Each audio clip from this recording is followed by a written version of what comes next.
gentlemen, welcome back from the dinner. Please take your seats.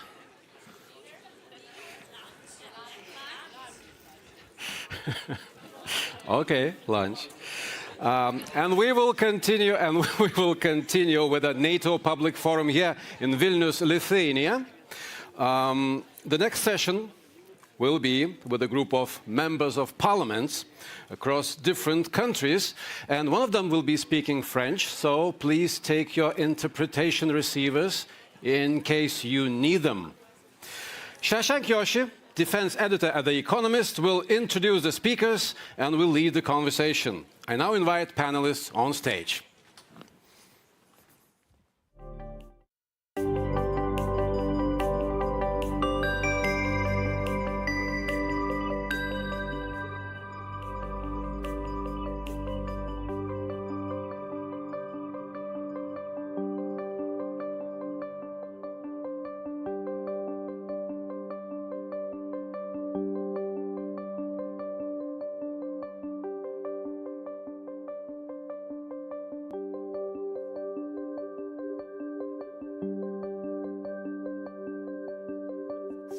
Please take your seats. Thank you very much for joining us in our afternoon slot. Well done for making it from lunch. Well done for staying awake. Congratulations. We have an excellent panel here. I'm Shashank Joshi, defense editor at The Economist. A lot of the issues we've been discussing the last several hours, whether that's Sweden, Turkey, defense spending, defense investment, deterrence and defense, these are all intimately connected to popular opinion, popular will. We have 4 elected representatives here who can talk about the role of parliaments and also the role of public opinion and public attitudes in their respective countries and how that affects all of the topics we've been addressing. And please let me briefly introduce all of them. We have the Honourable Victoria Chmielita Nielsen, who's the Speaker of the Lithuanian Parliament. Hi. Pleasure to be here.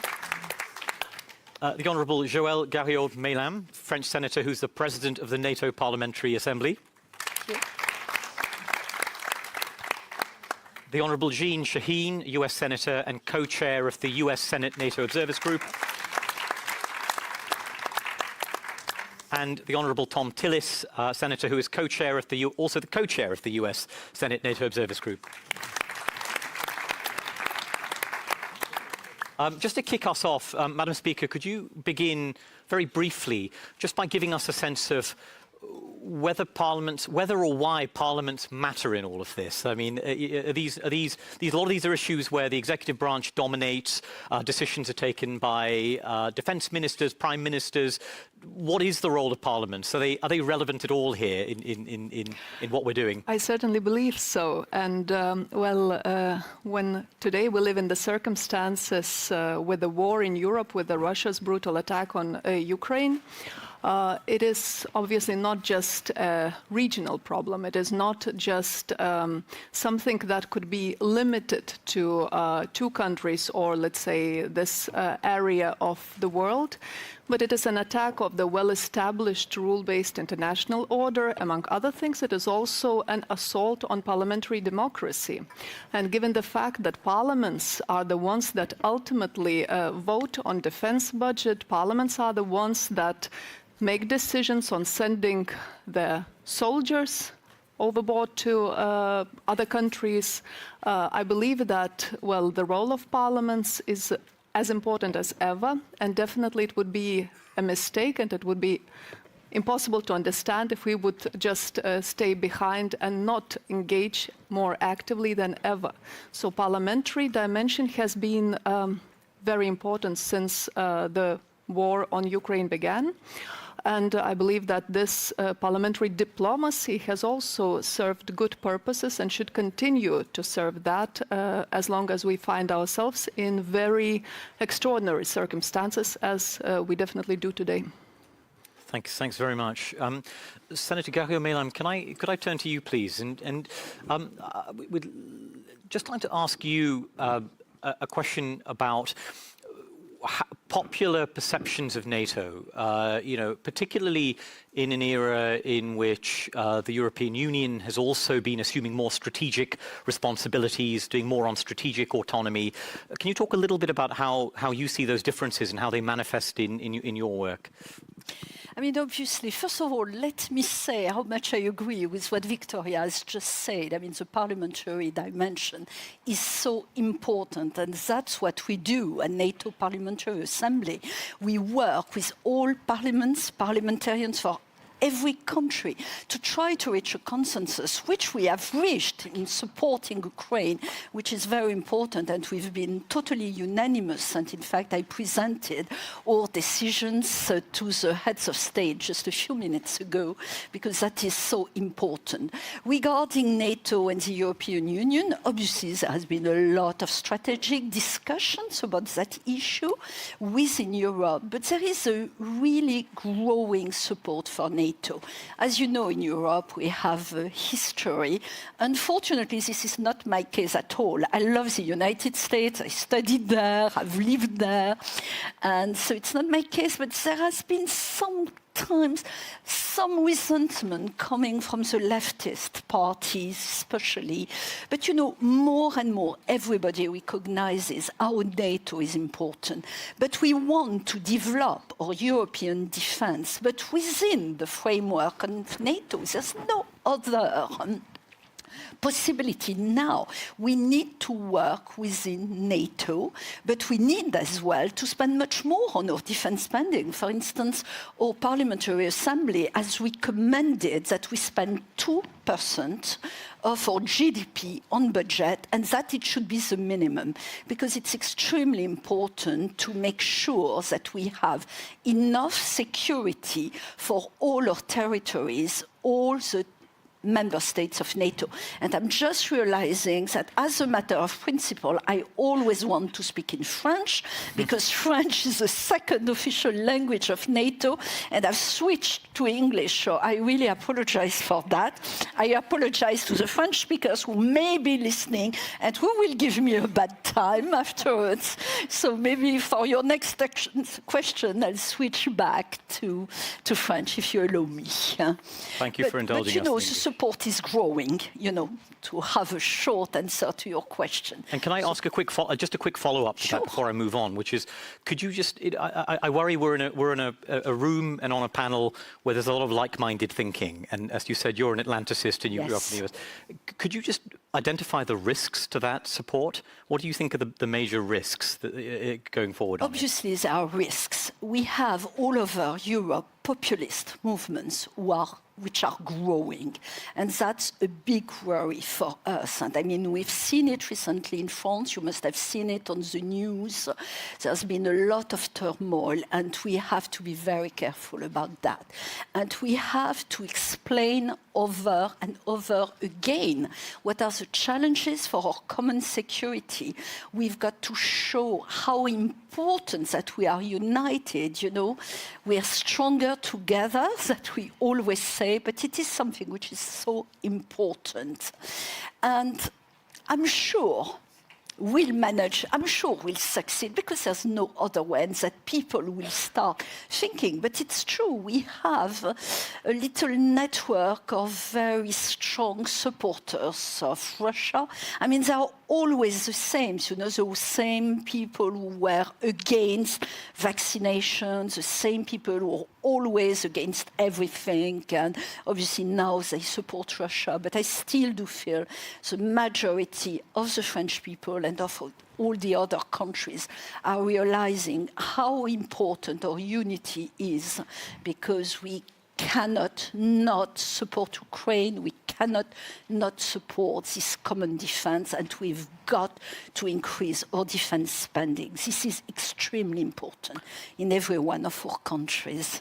Thank you. And that's a sensible place for me to go to you, Senator Tillis, because there's no denying, looking at the polls, that there is a partisan divide in attitudes to NATO in the US, and there are greater doubts in your party amongst some. not just over favorability of NATO, but also on support for aid to Ukraine. And certainly from a European perspective, there are jitters looking ahead to the coming months and years where we ask how staunch is that support. Can I ask how you assess that picture and whether you can assuage those concerns or nuance them in some way? Well, first off, we're all one big happy family in the United States. And like all families, we have our differences. But the fact of the matter is, the support for NATO, even a couple of NATO conferences ago, where the narrative was that the United States was moving away from NATO, they thought it was outdated. Jean and I went to a NATO summit, reaffirmed on a bipartisan basis, we have support. And I would not have done that if I didn't think that my Republican colleagues, my supporters back home, supported NATO, supported our investment. I think that the only headwinds that we really face in the United States is the notion of burden sharing and having everyone recognize this is a historic opportunity for us to build capabilities that the Ukraine invasion have obviated. There are areas that NATO needs to invest more in. There are areas that each member country of NATO must invest more in. And if we can come away from this conference and future conferences demonstrating that we understand what those vulnerabilities are, we understand areas of stress that have come over the last 18 months, then I'm completely convinced that we'll continue to have majority support among Republicans and Democrats. Even amongst the parties, we have our concerns. But I believe that they're all manageable in a democratic country like the United States, and I believe that our support for NATO, our support for the Ukraine effort will continue. But make no mistake about it, the single greatest political risk that we have is not having the member nations of NATO satisfy, not only, it's not a number, it suggests a capability, it suggests a capacity. And we understand, each one of us, what those deficiencies are. And we need to show progress there. With that progress, there's no doubt in my mind that the 75-year alliance will be a 150-year alliance. Thank you, Senator. Senator Sheen, can I also ask you sort of to tackle the same question, but I also want to take up a specific issue where parliaments have played a role, not just in the sort of broad sense, but in a very specific sense. We know that one of Turkey's requests was congressional support for F-16 sales. Given last night's developments, I'm just curious as to how you see the mood in Congress having changed and whether the decisive shift is underway and what that means. Well, just to reinforce what Senator Tillis said, we have a strong bipartisan delegation here from the Senate, and we are here to show our support for NATO, to show our support for continuing to do everything we can to support the courageous Ukrainians in this unprovoked war against Russia. So that is the reason we're here, and we agree, and I'm really pleased to hear you say that the Parliamentary Assembly agrees that the 2%, what we hope will be a floor, not a ceiling, is important to every country because we need to make sure that we continue to have the capability that we see as so important. You know, after the fall of the Berlin Wall and the dissolution of the Soviet Empire, I think we had what we called a peace dividend. We thought, well, we don't have to prepare to fight anymore. We don't have to prepare for conflict. And what this Ukrainian war has shown us very starkly is that that is not the case, that we do have to prepare. I was very pleased to hear another breakthrough with Turkey on Sweden's accession into NATO. It's something that I think should have happened much faster, and I think there was sentiment. Senator Tillis and I led a letter in the Senate earlier this year to say that we are very concerned about providing F-16s and other military equipment to Turkey as long as the ratification of Sweden hangs out there. So I think that it would be very problematic. As important a NATO ally as I think Turkey is, and they are important, I think President Erdogan's movement on Sweden, I hope, is the next step in ensuring that Sweden is ratified into NATO in the coming weeks. Thank you, Senator. I'm going to, in a moment, turn to the floor and I'll select questions by hands up in a moment. But so think of your questions. But before I do that, I want to just very quickly address a rather simple question to all of you. And it's the one that is here on my iPad from our virtual audience. But it's also the question that's kind of hung over every panel here, which is, when do you think Ukraine will be able to join NATO? And the question I have is, we don't know the precise language we'll see in the communique, but I think it's fair to say we have a sense it may not go as far as Ukrainians and their sort of advocates would like in terms of extending an invitation and offering a concrete, specific, rapid, credible pathway. And I'm just curious as to your views on whether you think the balance is being struck appropriately right now, or whether mistakes are being made. So, Madam Speaker, perhaps I could start with you and go this way. Yes, well, it's easy for me to speak as I'm one of those that you refer to as advocates of Ukraine, and as well, of course, the parliament that I represent.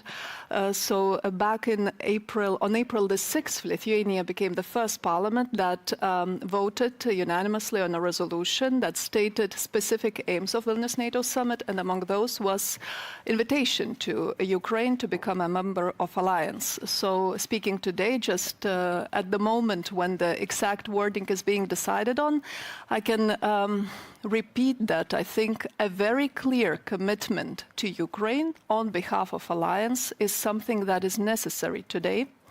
A very clear commitment not just on invitation and membership, but also on practical support, military support.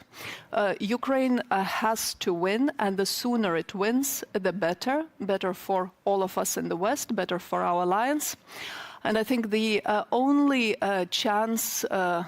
thing that Russia is betting on is a long, difficult war that will put strain on our strategic patience, that will be undeniably affected by changes of our political cycles.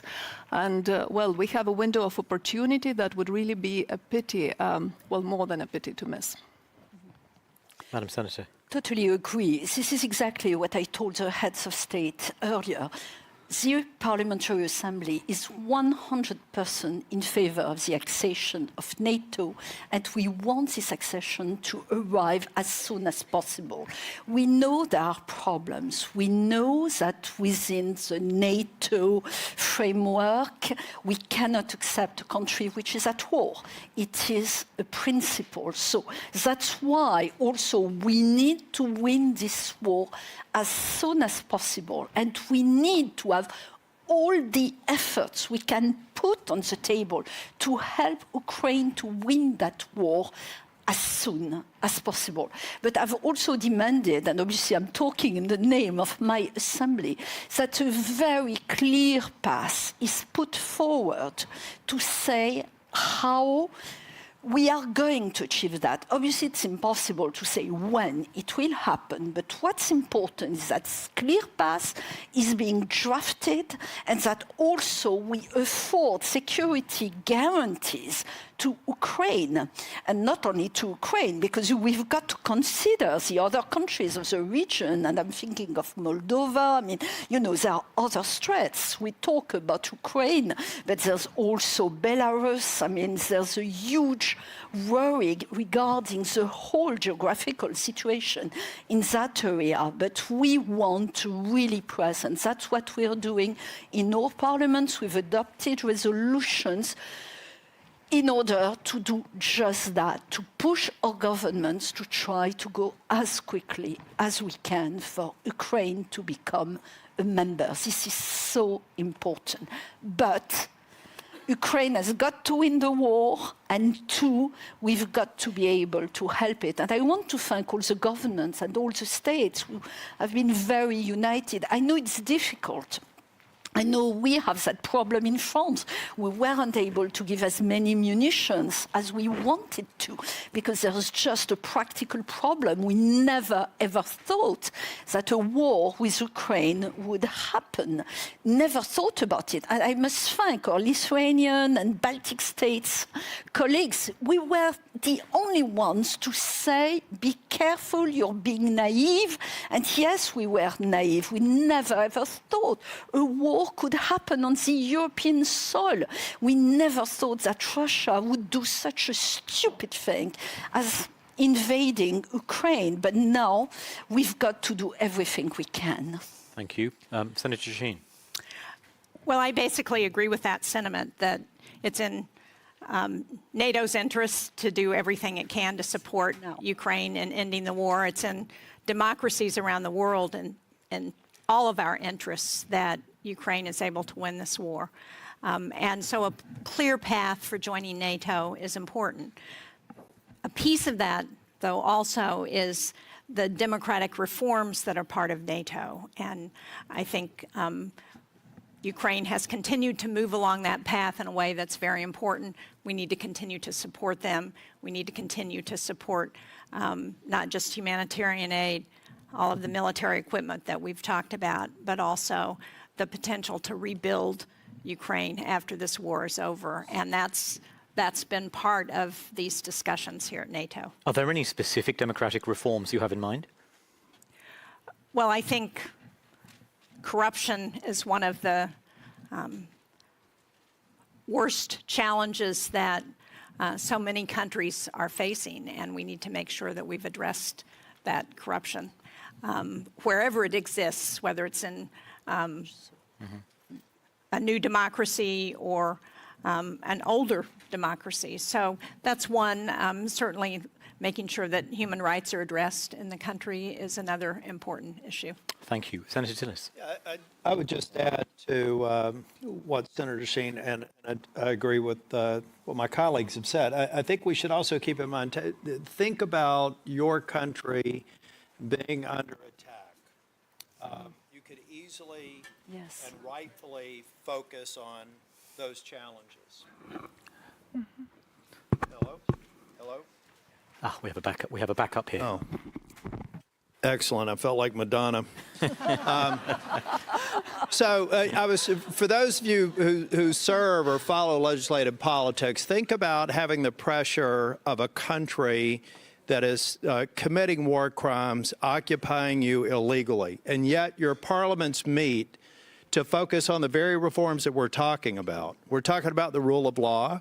We're talking about corruption. We're talking about separate, co-equal branches of government, the sorts of norms that we all expect. The fact that they're taking up that legislation when they're under the threat of being attacked demonstrates to me Ukraine's commitment to achieving exactly what they need to be a member of NATO. There's work to be done, but in spite of the fact, for a year and a half they've been occupied, and in spite of all that we know that's going on there, it suggests to me that we have government leaders who are committed to the very reforms. So here we have to continue to sustain the effort. We have to beat Putin. We have to support Ukraine. We have to sustain that, and we have to make it very clear to Vladimir Putin that NATO and the family of countries, nearly 50, that are supporting the effort now are here for the long term. And that's not a proposition Putin can win. Thank you very much. Okay, I will now take questions. I'll do them in 3 at a time. So there's one at the back over there, one over there, please. If you could make your way to the microphones. And was there any from over this side of the hall? Yeah, over there, please. Domitilla, I think that's you over there. Thanks. Please, go ahead. Thank you very much indeed, Shashank. Benjamin Tallis, German Council on Foreign Relations. It seems as though there's a large spread agreement in the room about what is the right solution for European security, ultimately. But how do we actually get there? In a time of constrained budgets, why are we choosing the most expensive path? In a time of heightened insecurity, why are we choosing the most insecure path to get there? What are the obstacles that we therefore have to overcome, and where do they lie? In Washington, in Berlin, and elsewhere? Thank you. Please go ahead. Thank you. Alexei Goncharenko, member of the Parliament of Ukraine. Taking into account environmental threats. Watch at Kakhovka Dam, awful catastrophe, nuclear threats from Russia. I think that formula that NATO will defend every inch of its territory looks a little bit outdated. It's impossible to do it just from NATO territory. So taking into account that Russia is deploying nuclear weaponry just several kilometers from here in Belarus, isn't it the time for United States to deploy nuclear weaponry in Eastern Europe, including Ukraine? Thank you. Hello, everyone. My name is Maria. I'm the Managing Director of Young Professionals in Foreign Policy. And I'm going to bring this back a little bit to the grassroots support and ask you about young people's involvement. And it's a two-part question. One part is, do you think young people are doing enough, engaged enough in security and defense topics, and especially in NATO topics? And the second part is NATO and local governments, parliaments doing enough to engage young people and listen to young people when it comes to these topics? Because we are the future who is going to be leading the countries, leading NATO. So is enough being done to listen to young people right now? And let's have that last question too, please. Thank you. Thank you very much. I'm Domitila Sagramosa. I'm from the Department of War Studies at King's College in London. And I have a question which relates very much to public support for our actions in Ukraine. And as parliamentarians, I think this is one of the key issues. I mean, how do we ensure that publics in Europe and in North America sort of continue with a sort of unwavering support of our efforts in Ukraine? I think that we face serious challenges. Politicians are exploiting the issue. There is sometimes politicians which exploit sort of anti-Americanism, as was mentioned. And, you know, I mean, one of our biggest worries is if this war continues, that there is going to be a loss of support. So what kind of arguments can we bring? What kind of narratives and arguments can we put forward to convince those elements in the publics in NATO countries which you know, need some kind of reassurance that their efforts, their sacrifices are really worth it? For many, this is very clear. But for others, you know, it's a real challenge that we are constantly having to explain, you know, myself included. And I think that it's very important that we try to develop a sort of a line of argument, a narrative that really penetrates and explains in a very powerful way why this effort, this support of Ukraine is essential for our security. Thank you. Thank you for all those excellent questions. I'll go this way. Senator Tillis, I'll begin with you. And we don't all have to tackle all the questions, but I think it would be good if you started with perhaps the punchiest of all of those, which was, is it time to deploy nuclear weapons to Eastern Europe? I realise it's not up to the Senate to decide such a thing on its own, but this is the question of Europe's NATO nuclear posture is a live one. We have a very good panel on this coming up later in the afternoon, so we'd love to hear your views on that to begin with. I'm not sure I'm there yet, and I'm glad to see my friend. We saw each other. He's from Ukraine parliamentarian, and I think he's making the right sort of request. I'm not really sure that I'm there yet, and the reason is Ukraine is doing such an extraordinary job fighting a war that Russia thought was going to be over in 2 weeks. I think that we could easily create distractions away from continuing to sustain what has been an extraordinary performance on Ukraine's part. So I think that, in my opinion, with all due respect to my friend, that's a discussion for another day. But I think we run the risk of taking our attention off of a strategy that's working. And then also potentially even dividing parliaments over an issue that I don't believe is material to our success strategy in Ukraine. Senator Sheen. Well, I agree with that. I don't think it's... One of the things that I think the world is very concerned about is the potential to use nuclear weapons. And I don't think we help that debate by putting nuclear weapons in Eastern Europe. And I would hope that we would do everything we can to try and get Vladimir Putin to stop using rhetoric around tactical nuclear weapons. And the best way to do that is to continue to support Ukraine in this unjust, unprovoked war.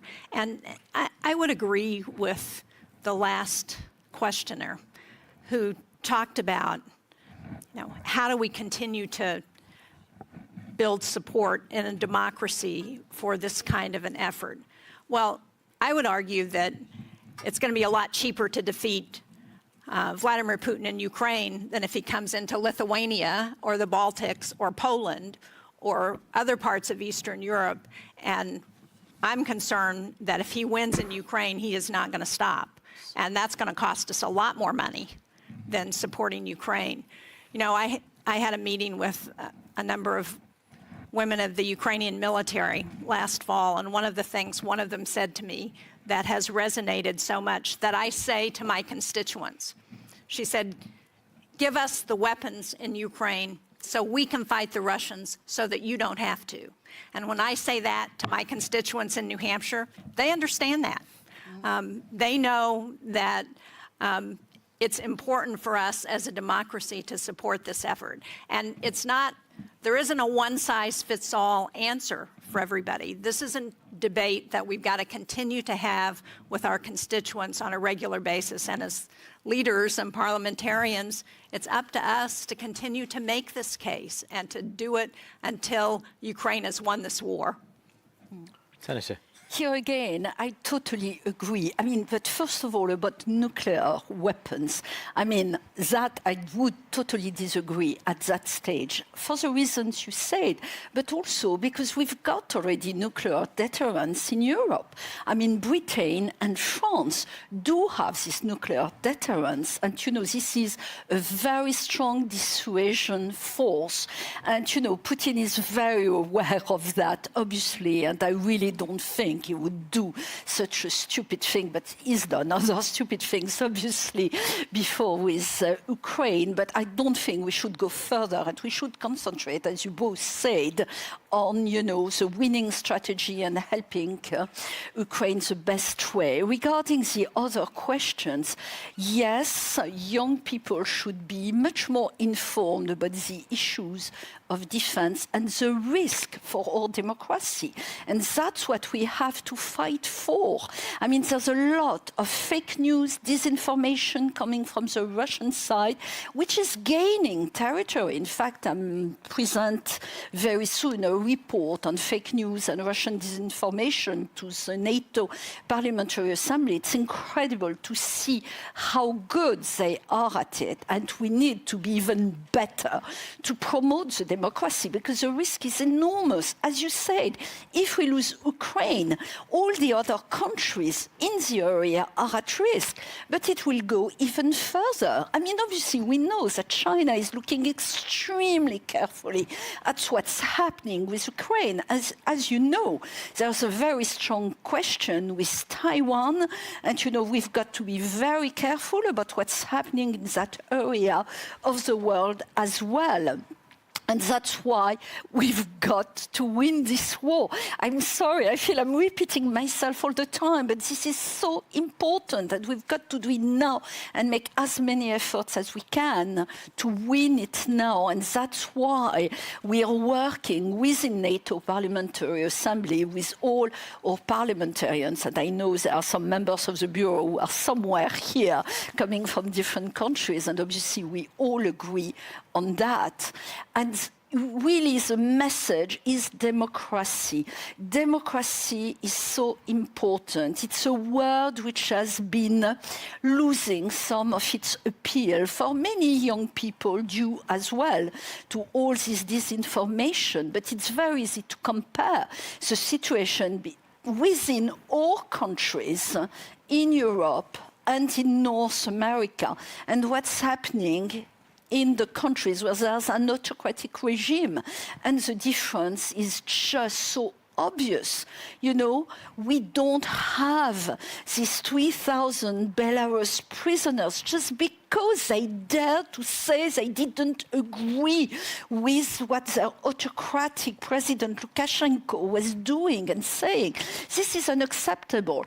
And I think that all young people can understand that, and they will help us.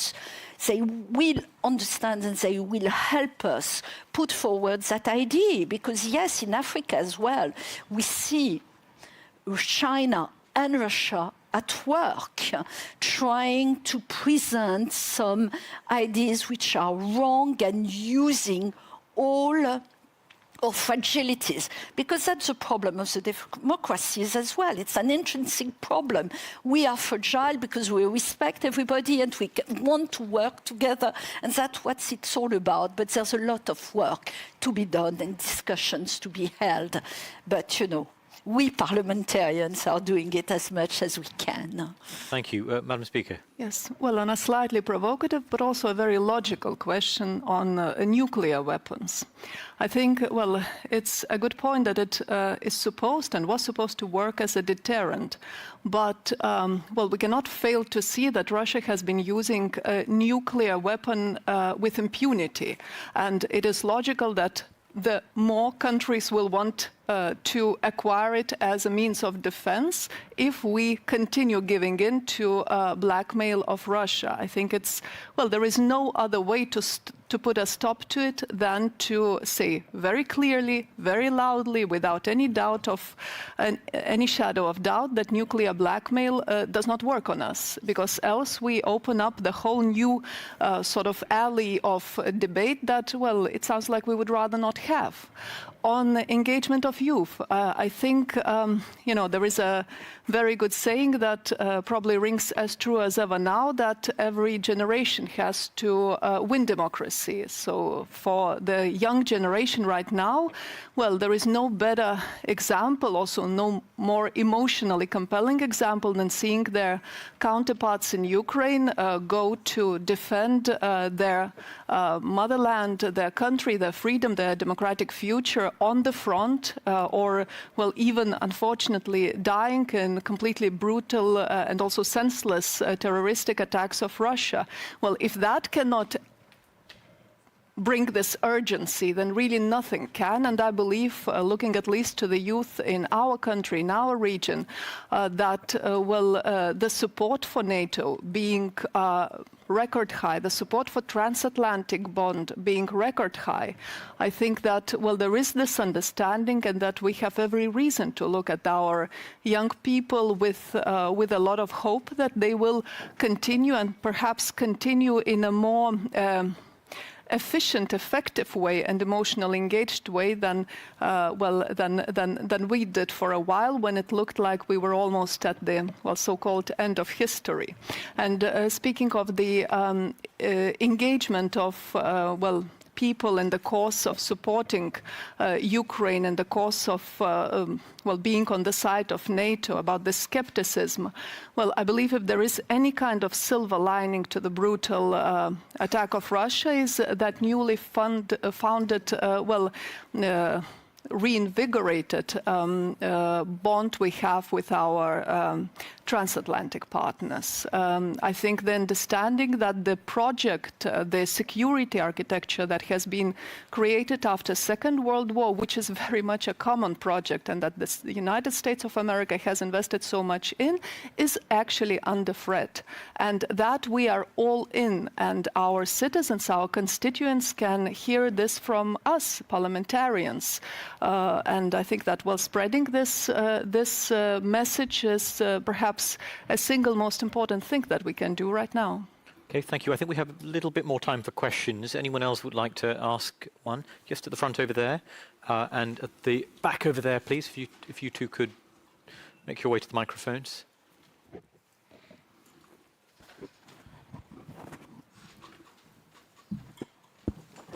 Thank you very much for... We can hear you. It's okay? I think we can hear. Can we, everyone hear?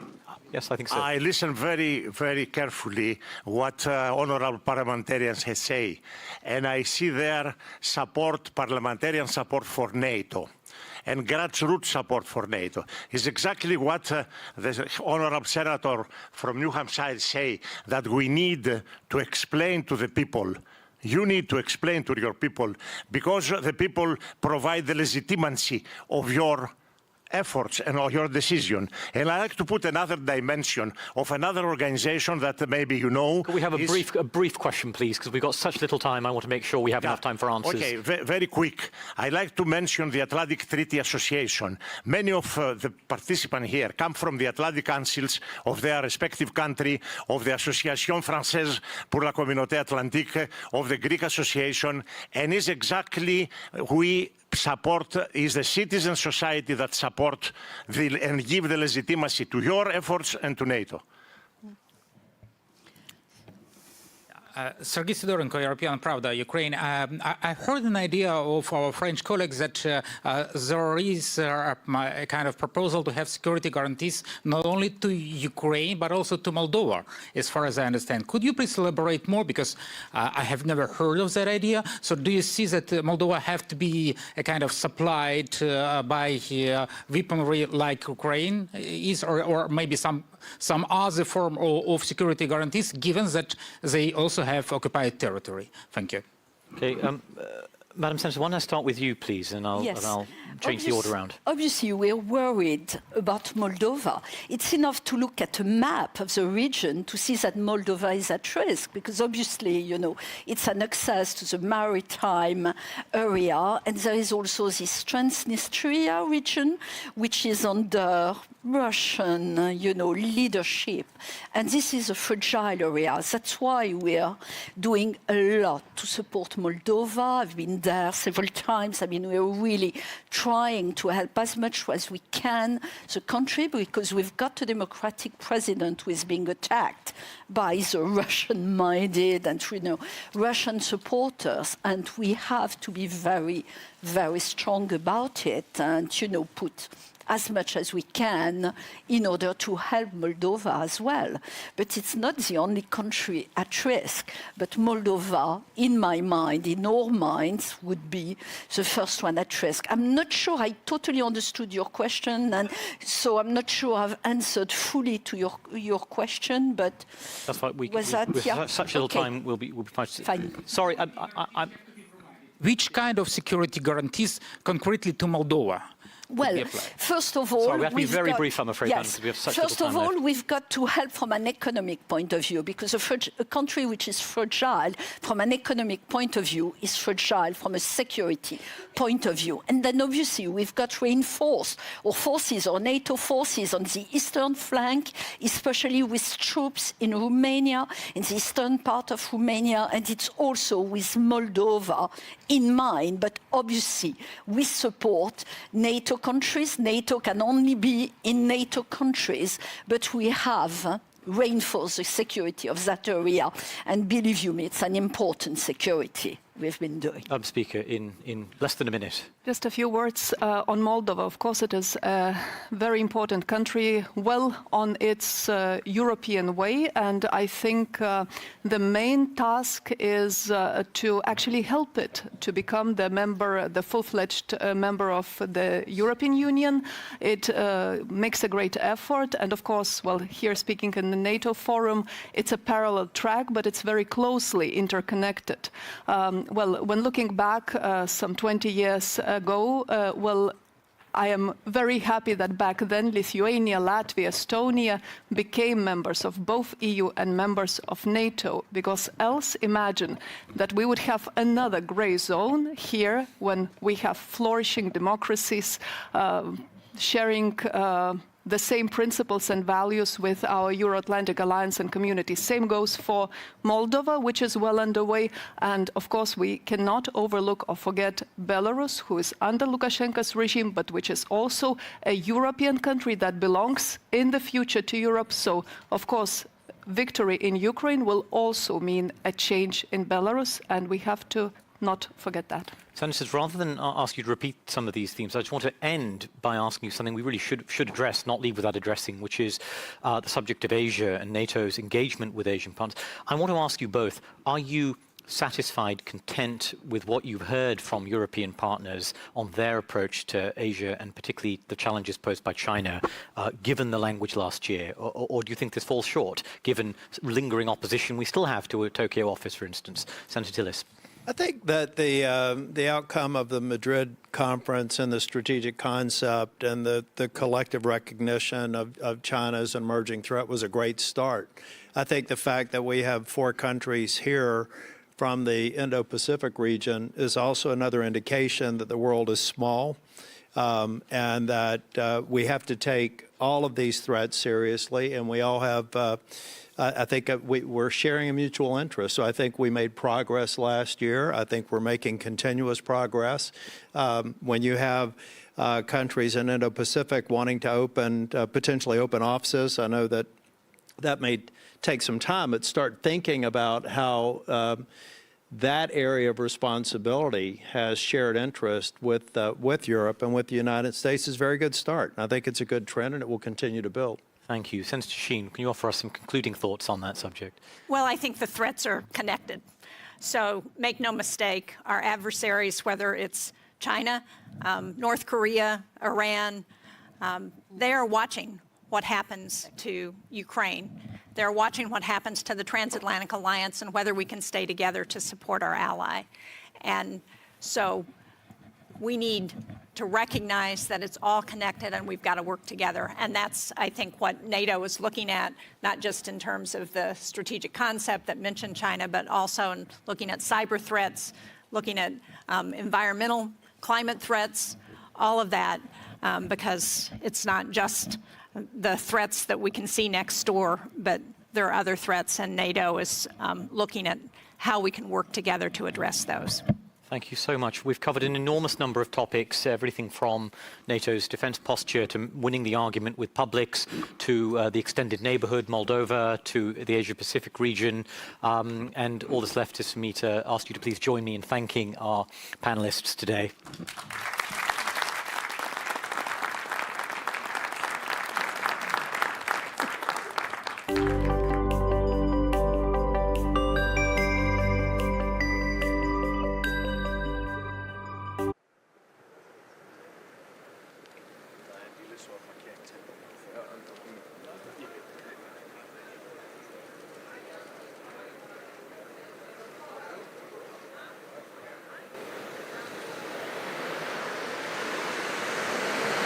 Good morning. This summit is an historic summit because we have already made an agreement that ensures that Sweden will become a full-fledged member of the alliance. And this is good for Sweden, it is good for Turkey, it's good for the whole NATO alliance, and not least it's good for the Baltic region, for Lithuania and the other countries in this region. At the summit, we also make important decisions, sending a clear message to Ukraine that we stand by Ukraine for as long as it takes, and I expect allies also to reiterate their commitment to provide military support to Ukraine to help them liberate more land. On the membership issue, I also expect that allies will send a clear and positive message on the path forward towards membership for Ukraine. I have proposed a package of 3 elements with more practical support with a multi-year program to ensure full interoperability between the Ukrainian forces and the NATO forces. This will move Ukraine closer to NATO, to strengthen the political ties with the establishment of the NATO-Ukraine Council. We will have the inaugural meeting tomorrow with President Zelensky, and then to remove the requirement for membership action plan. This will turn the membership process for Ukraine from a 2-step process into a 1-step process. So all of this will send a positive and strong message. Then allies will also make important decisions to further strengthen our deterrence and defence, with new defence plans and more forces on high readiness. We also agree that I also expect that allies will agree a more ambitious defence investment pledge, where 2% of GDP for defence will be a minimum. And then, lastly, I look forward to also welcoming our Indo-Pacific partners at this summit. This will demonstrate that security is not regional, security is global, and therefore I welcome the partners from Australia, New Zealand, South Korea, and Japan. And with that, I'm ready to take some questions. General Steve Sedgwick, CNBC. Sir, security guarantees didn't stop Vladimir Putin in 2014. The Budapest Memorandum was a worthless piece of paper to Vladimir Putin. What is concrete about the future security guarantees for Ukraine that will make a difference? And a second point, if I may, on the same issue. Ukraine has fears that perhaps security guarantees will change over time with different leaderships, perhaps a different presidency in the US. What kind of guarantees are there that security guarantees will outlast any changes of presidency in the United States? Thank you, sir. Well, we all agree that the most imminent task now is to ensure that Ukraine prevails as a sovereign, independent nation in Europe. So the most important thing we can do is to continue to provide weapons, ammunition, military support to Ukraine, because unless Ukraine prevails as a nation, as a democratic nation in Europe, there is no issue to be discussed about security guarantees or membership in NATO at all. Then on the membership issue, we will send a clear message, a positive message on the path forward. The text in the communique will be made public within hours later on today when all allies agree on the text. But I expect that allies will agree a message which is clear on the need to move Ukraine closer to NATO, with making sure that their forces are interoperable with the NATO-Ukraine Council, and also removing the requirement for a membership action plan. This is all about moving Ukraine closer to NATO membership, which will be extremely important for Ukraine, and also demonstrates the unity and the strength of the message that NATO allies are sending to Ukraine. There are accidents and nuclear security in the region is worsening. So we have the Russian forces occupying Zaporizhzhia nuclear power plant. We have the announcement of Vladimir Putin to put Russian nuclear warheads in Belarus. What will be the reaction of NATO if some nuclear accident happens in Zaporizhzhia, or these nuclear warheads will be really placed in Belarus? What will be the response of NATO countries? So, first of all, the nuclear rhetoric of Russia is dangerous and reckless. And Russia must know that a nuclear war can never be won and must never be fought. NATO allies are, of course, monitoring closely what Russia is doing. We condemn the announcement that Russia will deploy tactical nuclear weapons to Belarus. We are monitoring closely what they are doing. So far, we haven't seen any changes in the Russian nuclear deployments posture that requires any changes from our side, but we remain vigilant, and we will ensure that we, of course, are ready to protect and defend every NATO ally against any potential threat. On the situation in Zaporizhzhia, our message to Russia is that they had to withdraw their forces because the way they now behave in Zaporizhzhia is undermining the security of this biggest nuclear power plant in Europe. Secretary Stoltenberg, one question on the membership language in the conclusions. Will the word invitation feature in the conclusions?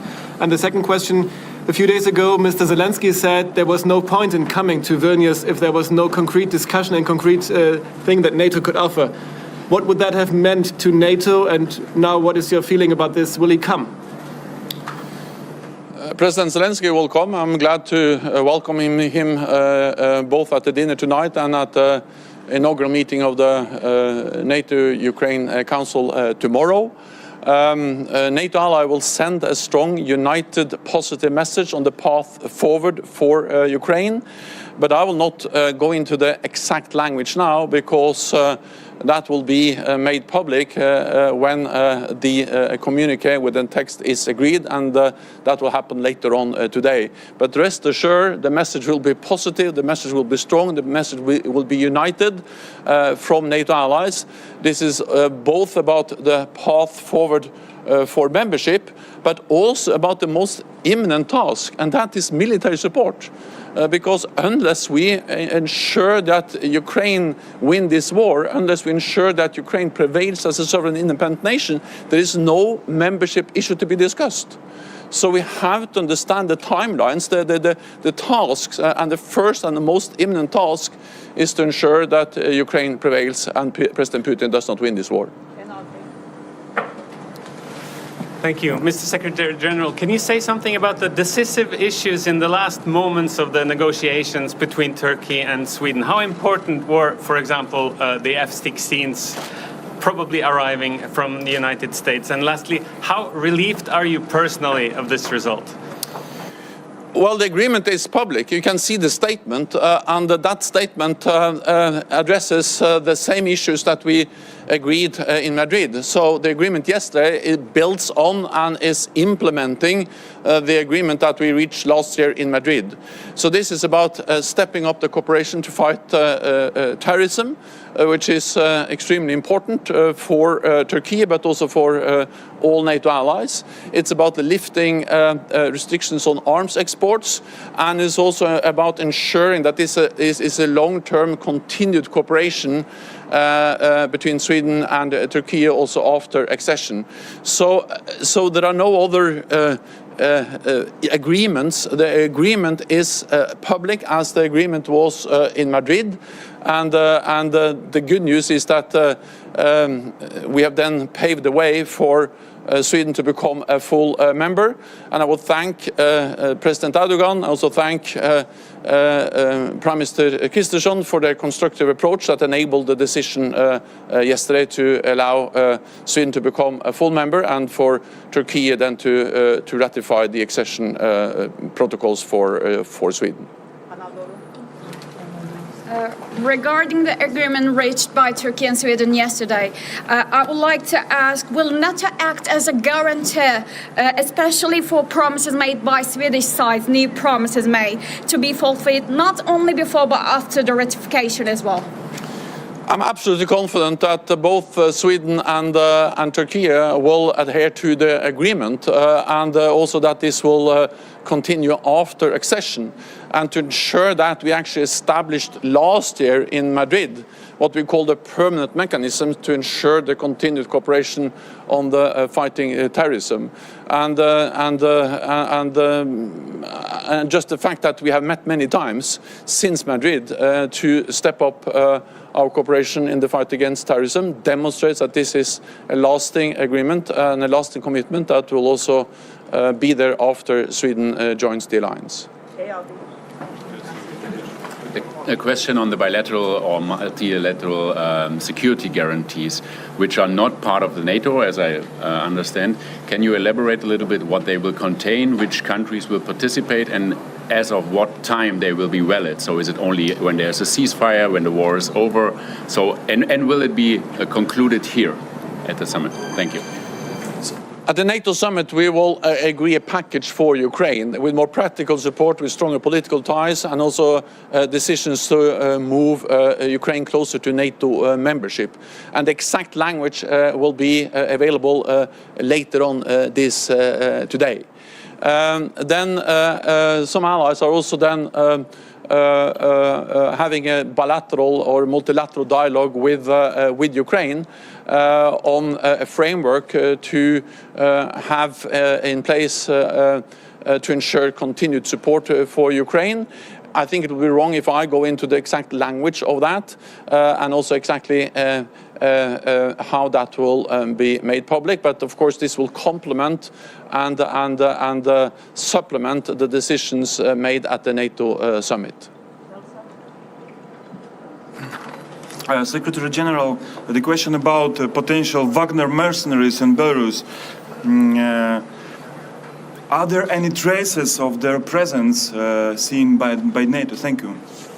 The answer is no. So far, we haven't seen any deployment or movement of any Wagner forces into Belarus. But of course, again, we follow closely what's happening, and of course, for Lithuania, a neighbor, it matters. NATO is here. We are ready to defend against any potential threat, but so far we haven't seen any deployment of Wagner forces to Belarus. Thank you, Ida Hallikainen from Ilta-Sanomat, Finland. How do you feel, was Finland's and Sweden's ratification process too slow, and what kind of message will the membership send to Russia? Thank you. This sends a very clear message to Russia, to President Putin, that NATO's door remains open. And that it is for NATO allies to decide on enlargement. Moscow, President Putin doesn't have a veto on NATO enlargement. And this is demonstrated by the fact that Finland is now already a full-fledged member, and that we yesterday agreed to also make Sweden a full member, that Turkey will ratify the accession protocols for Sweden. So this sends a clear and strong message, and it also demonstrates that President Putin's war of aggression against Ukraine was a big strategic mistake. He totally underestimated the Ukrainians, he underestimated the unity of NATO allies, but he also underestimated the political consequences in countries like Sweden and Finland. He went to war because he wanted less NATO. He's getting more NATO military presence in the eastern part of the alliance, and 2 new members, Finland already a member, and then Sweden soon to become a member. So that just highlights the big strategic mistake that President Putin made when he invaded Ukraine. Let me also add that this has been the fastest accession process in NATO's modern history. That's obviously the case for Finland, which is already a member, but also for Sweden. So this has actually gone fast. You have to remember that Sweden and Finland applied for membership in May last year. All in June, all our allies invited both Finland and Sweden to become members. Then Finland was ratified a few months later, and Sweden obtained this invitee status after the decision in Madrid, and now also their accession will be ratified. So this has been fast, and that demonstrates the unity and the resolve and the commitment of NATO allies to demonstrate that NATO's door remains open. Mark Ivastanik, Serbia. Mr. Stoltenberg, Mr. President Vučić said that he will ask a meeting with you.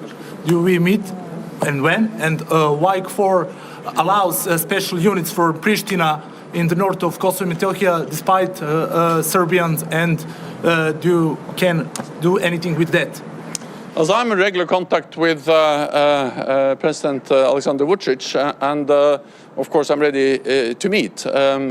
We are concerned about the increased tensions in Kosovo, and we call on all parties to de-escalate and to refrain from any action that can further increase tensions in the region.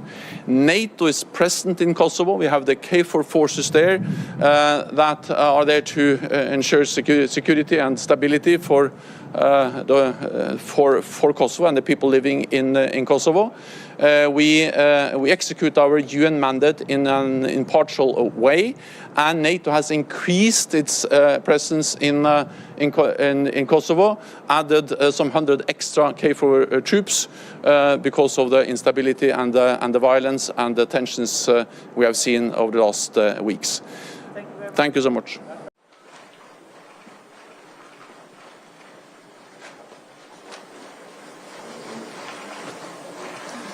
President Biden, dear Joe, welcome to the NATO summit, and many, many thanks for your strong leadership, making this alliance united and even stronger.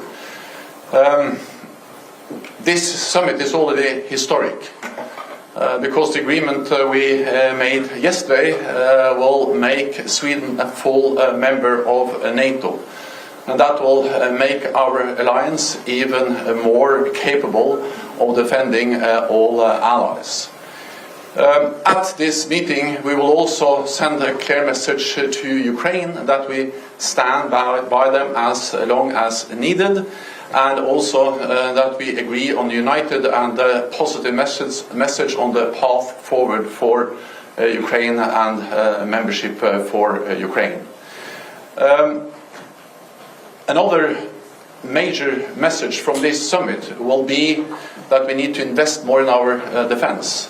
And we will agree a new defense investment pledge, where we state clearly that 2% of GDP for defense is a minimum. The good news is that European allies and Canada are stepping up. This year we have new numbers showing that they have added 8.3% in real terms for their defense budgets. This is record high, and that demonstrates that allies are delivering on their commitments. So once again, Mr. President, it's great to have you here at the NATO Summit. It's good to be here, and thank you for continuing to deliver. As I've made no mistake, the press is not at all surprised. I've been touting the fact that I think it's really important at this critical moment in Ukraine, in the whole NATO issue, that you continue to lead NATO. You're trusted. No one knows the situation that we're facing better than you do. And this is a historic moment. The adding of Finland and Sweden to NATO is consequential, and your leadership really matters. And we agree on the language that we proposed, that you proposed, relative to the future of Ukraine being able to join NATO. And we're looking for a continued united NATO. They've heard me say, my American president heard me say many times, I still think that President Putin thinks the way he succeeds is to break NATO. I'm not going to do that, especially with you as the leader. So thank you for willing to do it. Thank you so much. Thank you. Thank you. Thank you all.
not sure. Just.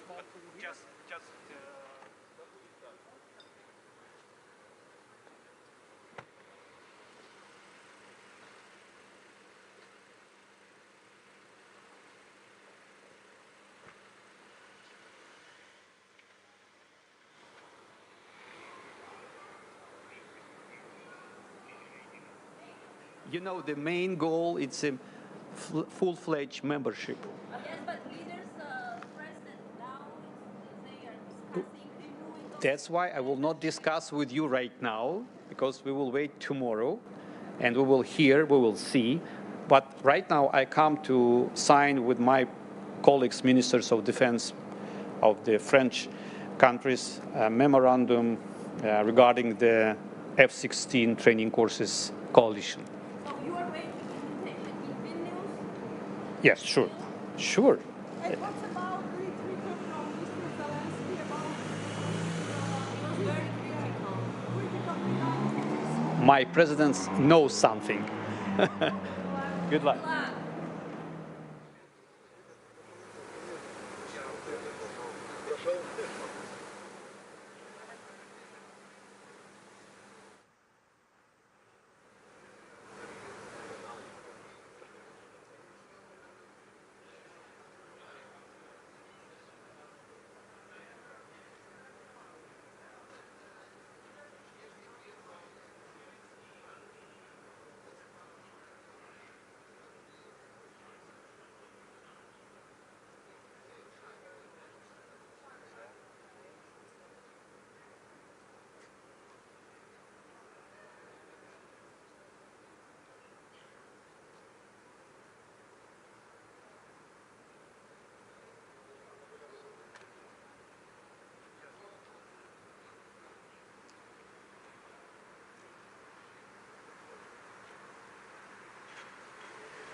Biškai arčiau gal? Arčiau tai link kur? Link manęs. Aš čia kelis variantus padarysiu.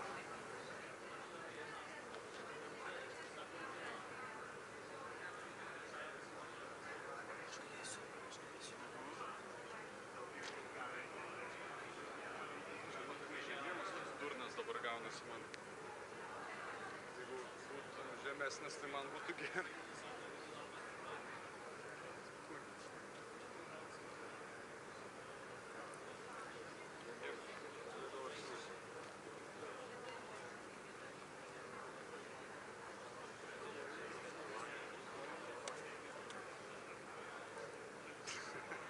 Rėmą išmetęs.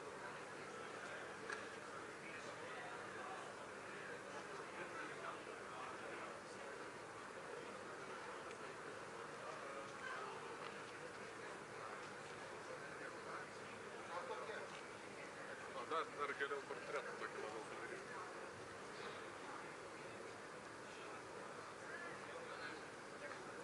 Aš esu subjektyvas, kaip aš vėliau bijau, kad jeigu čiut ne nakies iškrenta fokusas.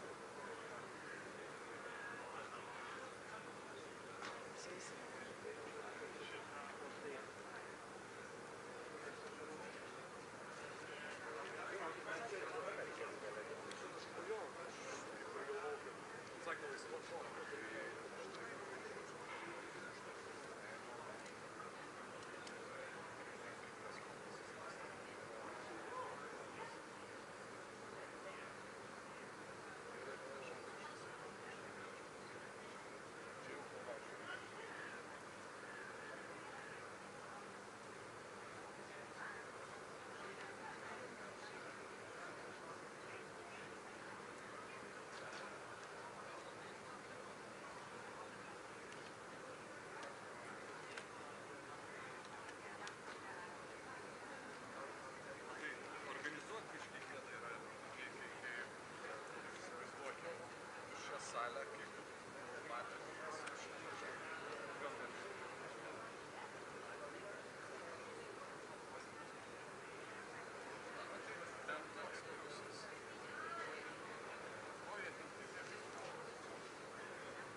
Ladies and gentlemen, good afternoon and welcome to this short signing ceremony. We will start the ceremony with introductory remarks from the Deputy Secretary-General. I will then invite the ministers to sign the document, which will be followed by the family photograph. Then the DSG will return to his meetings, and I will then invite the ministers to make remarks before we conclude the ceremony. So without further ado, I turn the floor to the Deputy Secretary-General. Thank you so much, Zoe, dear Wendy, dear Minister Pevkur, Minister Murnice, and Minister Hanasauskas, dear friends, dear colleagues. It is my pleasure to be here today for this very important signing of the Declaration of Cooperation on Airspace between Estonia, Latvia, and Lithuania, our dear Baltic allies. In the context of enhancing NATO's deterrence and defense posture, I congratulate you for the close cooperation demonstrated in this declaration, which will provide a cross-border airspace solution for NATO training and exercises. Allies have already enhanced the NATO air and missile defense posture on the eastern flank by deploying air and missile defense resources and executing enhanced vigilance activities, thus demonstrating their solidarity, determination, and ability to defend alliance territory and our populations. Airspace is a finite resource which needs to be shared amongst civil and military users. The solution developed here in the Baltic region delivers a flexible and tangible result in the spirit of sharing airspace, while at the same time matches the needs of the alliance to strengthen NATO air and missile defense capabilities. We will continue to improve this posture over the long term in order to enable the readiness and responsiveness of NATO air and missile defense forces. The availability of suitable airspace volume is a key enabler in support to the regular deployment of air and missile defense assets for training and preparedness has been recently proven by a major exercise done in your region. We are also very clear in saying that the addition of this cross-border airspace solution here in the Baltic states is an excellent example of close collaboration between not only the military forces, but also with our civilian colleagues. I think it's an inspiration for the rest of our alliance. Dear ministers, dear friends, dear allies, thank you for your commitment, for your spirit of innovation, and the spirit of intense and traditional cooperation on behalf of your region and behalf of our great alliance. Thank you so much, and it's a privilege for me, representing the Secretary General, to be with you at this very auspicious moment. Thank you so very much.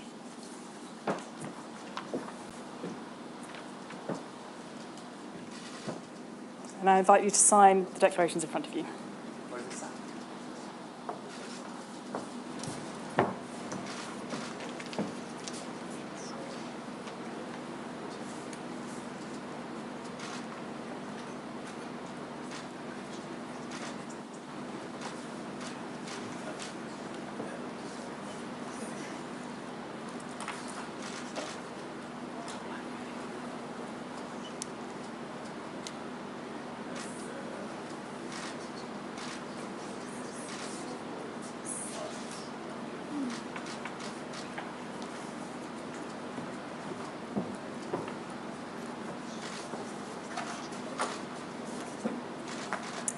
And now I'd invite the DSG and the ministers for a family photograph. Wait, a photo op? Yeah, let's do a photo op and then we'll make the statements. Each takes the flag. Congratulations. Congratulations. Congratulations. Congratulations. I'm calling team spirit in the Baltic area.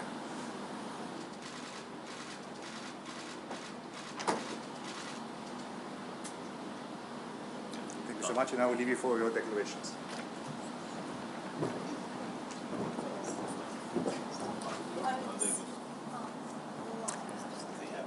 And it's my pleasure to now invite the Minister of National Defence for the Republic of Lithuania to take the floor. Dear colleagues, Inara and Hanno, a declaration of cooperation between the Baltic states is an important step forward in strengthening the air defense of the Baltic states. I welcome NATO's decision on the air defense rotational model.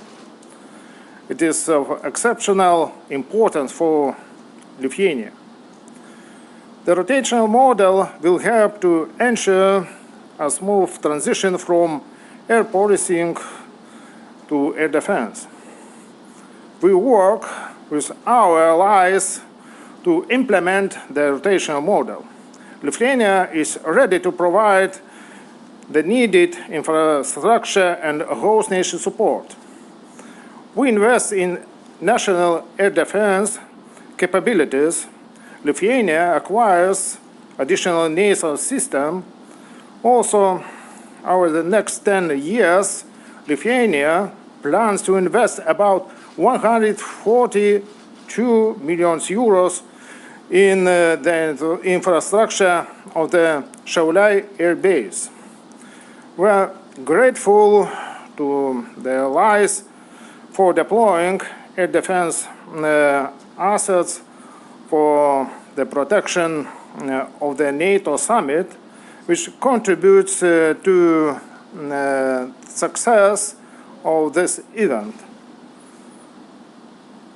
At the same time, we see the deployment of air defense capabilities as a first step in testing the principles of the air defense rotational model. Thank you.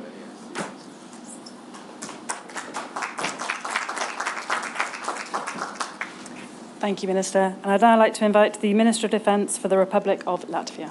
Thank you.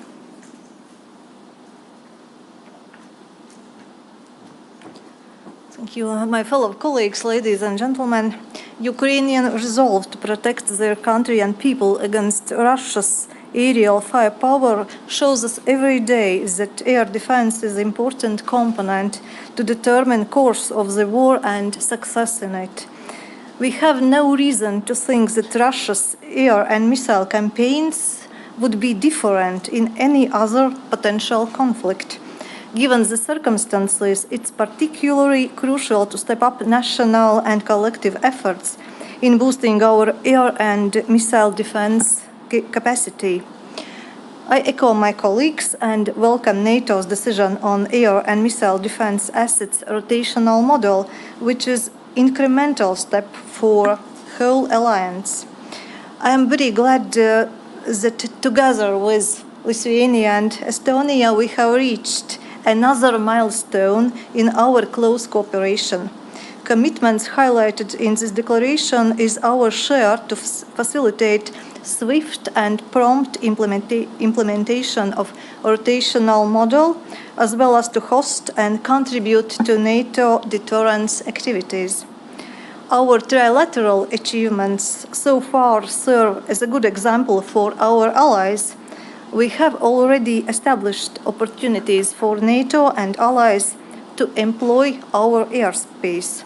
We are investing heavily in development of national air defense capabilities.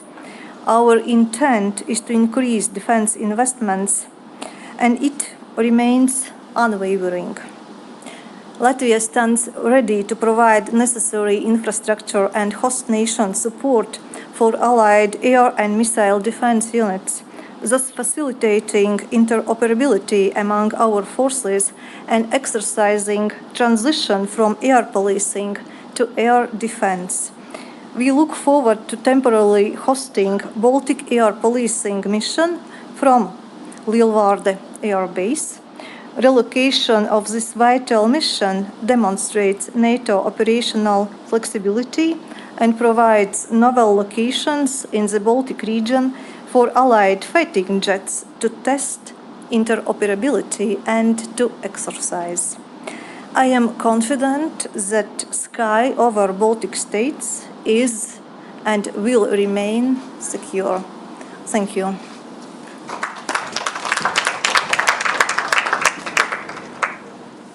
Minister, thank you very much. And finally, let me invite the Minister of Defence for the Republic of Estonia. Thank you.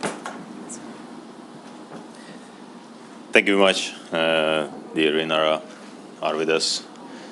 journalist. Well, we all know how important air defense is. We see that every day in Ukraine, and it is clear that we have to see what we can do more in order to protect our people, our nations. And that declaration shows that the Baltic states are ready to do more and intend to continue cooperation on developing air defense. I'm very happy that a couple of weeks ago we agreed in NATO Ministerial the principle that there will be air defense rotational model. And this is why we now go to the next level, and then we try to start to implement that also, especially on the NATO's eastern flank. Estonia, of course, is ready to host that kind of missions, and then we are ready to offer our host nation support to that kind of missions. We have, luckily, in Estonia, a flexible legal framework in place to create the necessary airspace training areas, and these are in accordance with the NATO regulations for flight level. We have excellent cooperation with civil aviation, and we have already hosted NATO large-scale air operation exercises with allied air forces like Air Defender 23. Of course, we saw already many months back that there is an urgent need to develop air defense, and this is why we started to look for the options as long we don't have our own medium-range air defense, and this is why I'm very, very thankful to Spain for deployment of NASAMS surface-to-air missile defense battery to Estonia temporarily. It has given us valuable experiences, and we welcome other allies to follow their lead. Obviously, we need to invest also more, and definitely we will also do, and we will invest to our infrastructure. We will renovate Amari Air Base next year, and this is why I'm very thankful also to Latvia that they can host the air patrolling mission that time. So we all understand why we are doing that. I truly hope that also our people understand that, and also our allies understand why it is so crucial also during the war in Ukraine to give the confirmation and certainty to our people that our airspace is protected. So thank you very much for all of you. I thank once again my colleagues, and we are happy to see that one extra initiative among Baltic states can realize, and I really hope that quite quickly. Thank you very much.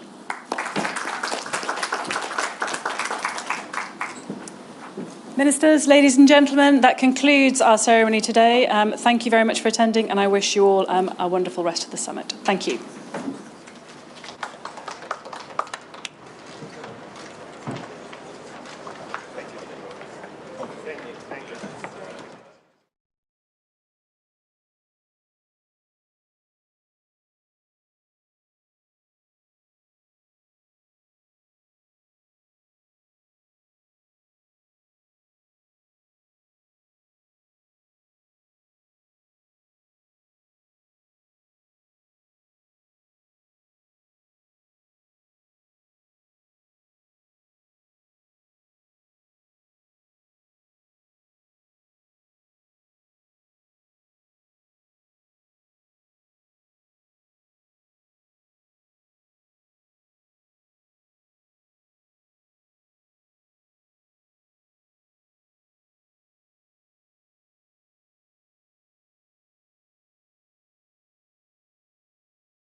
good evening. The Secretary General will brief you on the first session of the Vilnius Summit, and then we'll have time for a few questions. Secretary General. Good evening. NATO heads of state and government took important decisions at a critical moment for our security. We welcome Finland as a full-fledged member of the alliance, and we look forward to welcoming Sweden as a full member of the alliance based on the agreement I reached last night with President Erdogan and Prime Minister Kristersson. We also addressed Ukraine. Since we last met a year ago at our Madrid summit, NATO allies have delivered unprecedented support to Ukraine with more ammunition, more modern equipment and more training to the Ukrainian forces. Today, allies have agreed a package of 3 elements to bring Ukraine closer to NATO. First, a new multi-year assistance program for Ukraine to enable the transition from Soviet era to NATO standards, training and doctrines, to help rebuild Ukraine's security and defense sector, and to cover critical needs like fuel, demining equipment and medical supplies. Second, a new NATO-Ukraine Council, a forum for crisis consultations and decision-making, where we will meet as equals. And I look forward to having the inaugural meeting of the Council tomorrow with President Zelensky. Third, we reaffirmed that Ukraine will become a member of NATO and agreed to remove the requirement for a membership action plan. This will change Ukraine's membership path from a 2-step process to a 1-step process. We also made clear that we will issue an invitation for Ukraine to join NATO when allies agree and conditions are met. This is a strong package for Ukraine and a clear path towards its membership in NATO. Allies have also approved the most comprehensive defense plans since the end of the Cold War. These are designed to counter the 2 main threats we face, Russia and terrorism. Under our new plans, NATO aims to have 300,000 troops at high readiness, including substantial air and naval power. Robust deterrence and defense requires a robust industrial base. So leaders endorsed the new Defense Production Action Plan. This will accelerate joint procurement, boost interoperability, and generate investment and production capacity. To do all this, we need to invest more in defense. Our latest estimates show that defense expenditure by European allies and Canada will increase by 8.3% in 2023. This is the biggest increase in decades. Since 2014, they will have invested an extra $450 billion in defense. 11 allies now reach or exceed the 2% benchmark, and we expect this number will rise substantially next year. Today, allies made an enduring commitment to invest at least 2% of gross domestic product annually in defense, and to do more urgently to meet their commitments. NATO leaders also addressed China. China is not our adversary, and we should continue to engage. But Beijing's increasing assertiveness affects our security. China is increasingly challenging the rules-based international order, refusing to condemn Russia's war against Ukraine, threatening Taiwan, and carrying out substantial military buildup. China's nuclear modernization is unprecedented in speed and scale, and being carried out with no transparency. Allies agreed to continue working together to protect against China's coercive behavior. And tomorrow, we will meet the leaders of Australia, Japan, New Zealand and South Korea, as well as the European Union, because we are stronger and safer when we stand together. And with that, I'm ready to take a few questions. We'll start with Washington Post. There in the middle, yeah. Hi, thanks for taking my question. Michael Birnbaum from the Washington Post. President Zelensky, of course, issued a tweet in the middle of your talks that criticized the language that you've just agreed to on Ukraine's path toward membership. I was wondering what your thought was when you saw what he was saying about what NATO was agreeing to and what your message would be for Ukrainians who are disappointed by this language. Thanks a lot. What allies have agreed today is a strong, united and positive message to Ukraine about enduring support, but also a positive message on the path forward for membership. And this includes this package of practical support to enable full interoperability between Ukrainian armed forces and NATO forces, the establishment of the NATO-Ukraine Council, and then the decision to remove the requirement for a membership action plan, which actually means that instead of 2 steps to become a member, there will now be 1 step. And we also made it clear that the invitation will be issued when conditions are met. Then I would like to add that on top of that, of course, allies are also providing substantial military support because the most urgent task now is to ensure that Ukraine prevails, because unless Ukraine prevails, there is no membership issue to be discussed at all. And therefore I welcome the military support that the allies have provided now for months, actually starting back in 2014, and then since the full-fledged invasion in February last year, substantially stepping up their support. And just over the last few days, allies have made substantial new announcements. France has announced that they will deliver long-range cruise missiles. Germany just announced a new package with air defense and armored vehicles. And the US made yet another big announcement of more military support. And many other allies have made different types of support, including the establishment of coalition to provide training for F-16 fighter jets. So put together, this is a strong message which sends a positive and united message to Kiev. We'll go to the Ukrainian news agency in the 3rd row, yeah.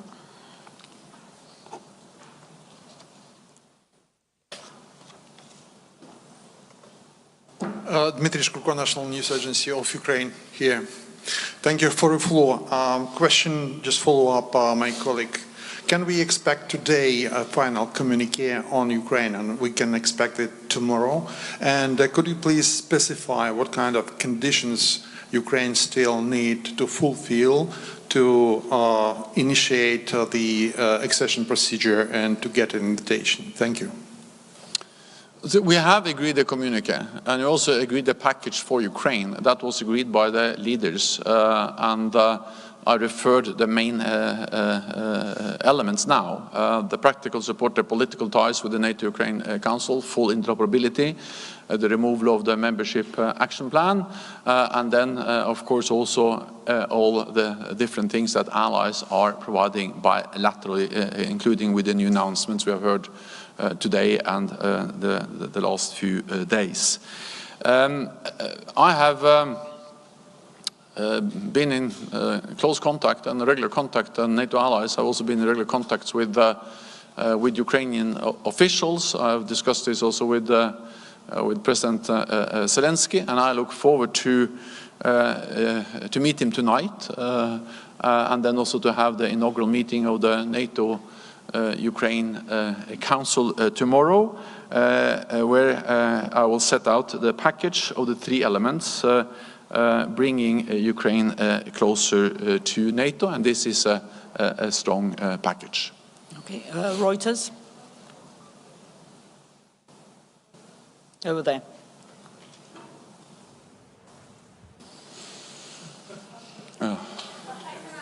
Andrew, maybe you can just ask your question.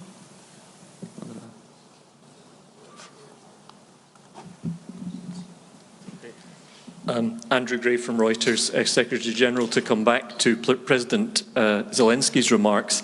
He said it would be absurd if a time frame is not set neither for invitation nor for Ukraine's membership. How would you respond to that specific point, and why have allies not set out a time frame today? What we have agreed is a very substantive package with many different elements that helps to move Ukraine closer to NATO, help them to move towards NATO membership. And this is partly a very practical support on, for instance, interoperability, and reforms, defense sector reforms and interoperability are among the conditions which are important for membership. So that's a practical way of moving Ukraine closer to NATO.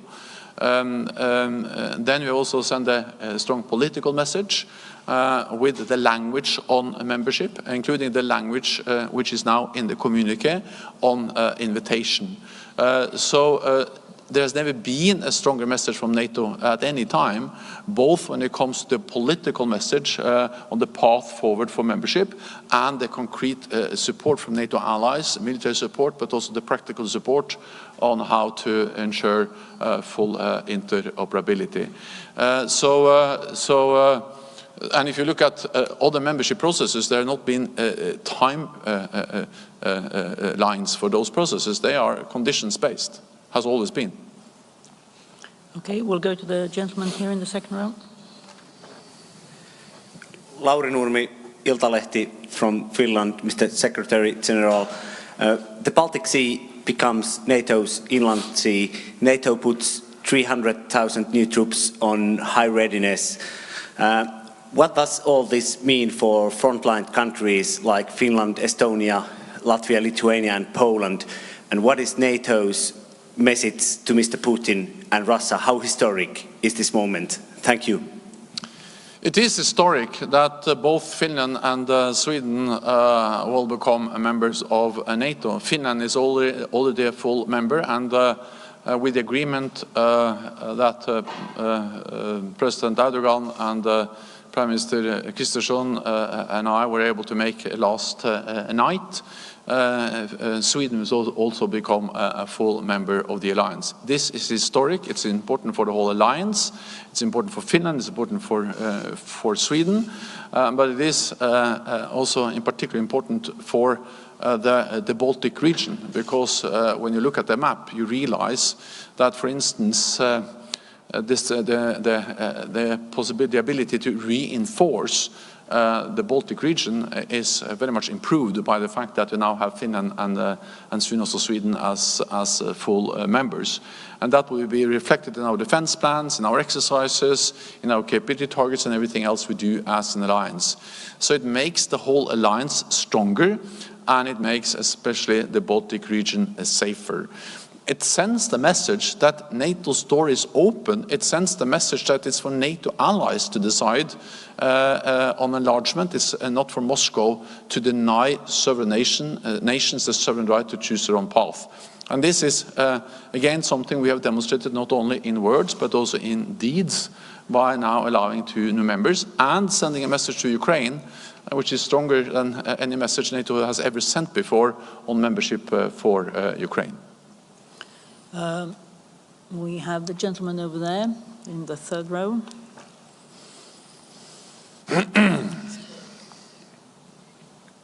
Over there.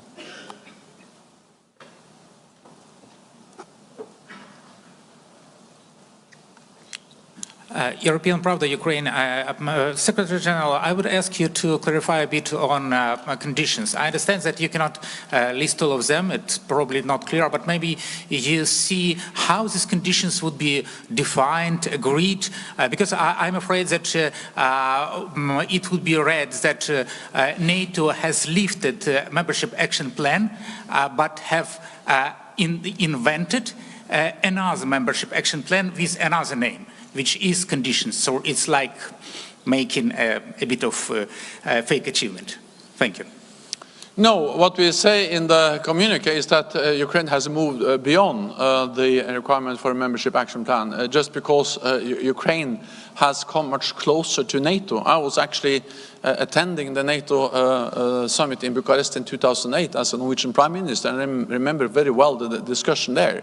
And of course the discussion now is totally different for many reasons, not least because Ukraine is under full-fledged attack by Russia, but also because Ukraine has come so much closer to this alliance over all these years, because especially since 2014, when NATO allies start to train and equip Ukrainian armed forces, but even more so after February last year, Ukraine has demonstrated capabilities, skills, and has been more and more integrated with NATO. This is also a consequence of the equipment which NATO allies are delivering, because, for instance, when we deliver modern battle tanks or advanced air defense systems, a consequence of that is also more interoperability, more NATO standards, doctrines, and a gradual movement from the Soviet era doctrines, standards, and equipment to NATO, just by the fact that so much equipment is now delivered. And of course, when we start training with training of pilots for F-16s, it will even more add to this important interoperability, which has always been a requirement for NATO membership. So this is moving Ukraine closer to NATO and to NATO membership, and also reflecting the fact that NATO has come much closer. Well, we have conditions partly in Article 10 of the Transatlantic Treaty, the Washington Treaty, and then, of course, at the end of the day, it has to be allies that assess whether conditions are fully met or not, and that's exactly what allies then have to agree, and therefore we also refer to both the conditions, but also the need for all allies to agree. That's the way we make decisions in NATO. Politico here. Thank you, Secretary General. Just to follow up on this important topic, I have in front of me the text from 2008 from Bucharest, which we've all been reading and rereading over the past weeks. NATO welcomes Ukraine's and Georgia's Euro-Atlantic aspirations for membership in NATO. We agreed today that these countries will become members of NATO. So if you were explaining just to the average citizen in the alliance and in Ukraine, people who are really keen to understand what was decided today, how would you explain the difference between the text that was agreed in Bucharest in 2008 and the specific language that was agreed today? There are several differences. One important difference is that I think the next sentence, or at least a bit further down, we say that the next step is membership action plan. And that's exactly what we removed today. And at every summit since 2008, we have said Ukraine will become a member. The next step is membership action plan. Now we remove that. So that's actually turning this process, which has always been two steps, into one step. That actually moves Ukraine closer to membership, and it's a significant difference from the 2008 language, which has been reiterated at every summit since 2008. And it has been also a process in NATO to make that decision, because it was not was a straightforward decision to make. I'm glad that allies agreed, and it was the main element in my package I launched in Oslo in May at the informal meeting. Then it was, what should I say, there were questions asked whether that was to move too fast. And therefore I'm glad that since May, since we started this discussion of removing a map requirement, all allies today have agreed to remove a map requirement. So that's difference number one. Difference number two is that we actually now have a program for how to help and support Ukraine move closer to NATO. And that is the interoperability, the multi-year program, but also the strengthening of our political ties, and also reference to that the foreign minister will also in the text we agreed today, will regularly assess progress. So this, together with the fact that the substantial delivery of equipment and training just by itself moves Ukraine closer to membership, is a big difference. There is one more difference, and that is that in 2008 Ukraine was quite far from NATO, what has happened since 2008 has already moved them much closer to us. Swedish radio, second row.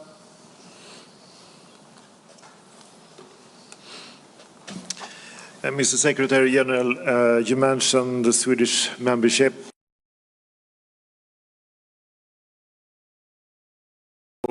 When the ratification will be in the parliaments in Ankara and in Hungary, which day? What do you know about that? And can you please tell us something about the feelings in the meeting hall today when you met the other heads of state and you have the Swedish Prime Minister together with you? What was the feeling today after the green light yesterday from President Erdogan? Of course, it is for the Turkish parliament to decide exactly when they finalize the ratification. President Erdogan made it clear yesterday that he will submit the ratification papers for Swedish accession as soon as possible. But then, of course, also as a former parliamentarian, I think we should respect that every parliament has their own procedures. And also when there has been not very controversial enlargement, this has sometimes been domestic processes.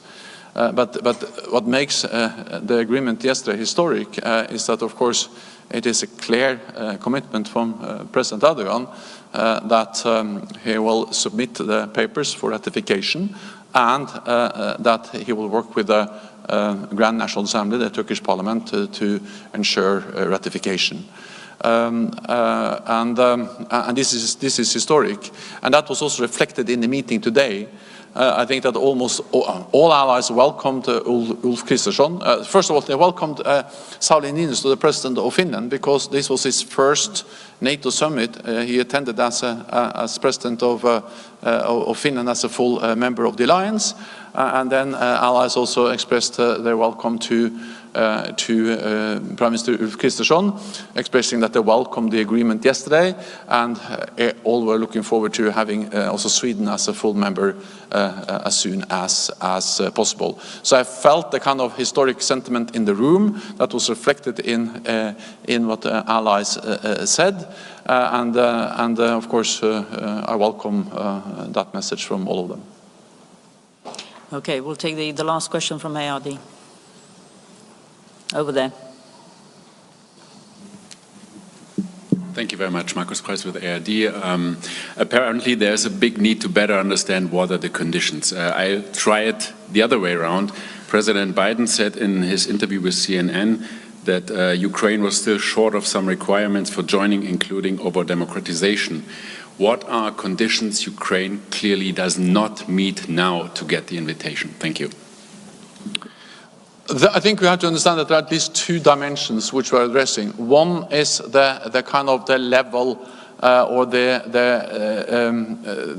to what extent they have been able to modernize the defense and security institutions, to strengthen their governance, including fighting corruption. And this has been issues which has been addressed at every enlargement of NATO, because we want good governance, we want modern defense and security institutions, and we want armed forces which are interoperable with NATO. We are addressing that, both the modernization of the defense and security institutions and interoperability with the multi-year program we agreed. Then there is another dimension, and that is, of course, the fact that there's a war going on in Ukraine. The Ukrainian forces have demonstrated courage, skill, competence that has impressed the whole world. But at the same time, there is a full-fledged war. And therefore, I think all allies agree that when a war is going on, that's not the time for making Ukraine a full member of the alliance. So these are two different things. The question of governance, corruption, interoperability, which is an issue regardless of whether it's a war or not. And then the other issue is the the ongoing war in Ukraine, and we need to address both of them. At the end of the day, it has to be analyzed and assessed, as we always do when we have enlargement, whether the conditions are met, and then make the decision on an invitation. The important with the communique today is that we have the tools to ensure that Ukraine moves towards membership. We have for the first time invitation as part of the language, and we have for the first time removed the requirement for membership action plan. So this is a big step, never been stronger language from NATO on membership, and never been more specific announcement of what we're actually going to do to ensure that Ukraine becomes a member of the alliance. Thank you very much, colleagues. I know there are still quite a few questions, but we'll need to leave it for now, because there is a dinner of the leaders, and we'll see you tomorrow. Thank you. Thank you.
staan nu buiten, gewoon waar we vanochtend stonden toen we binnenkwamen, bij de tent, weet je wel.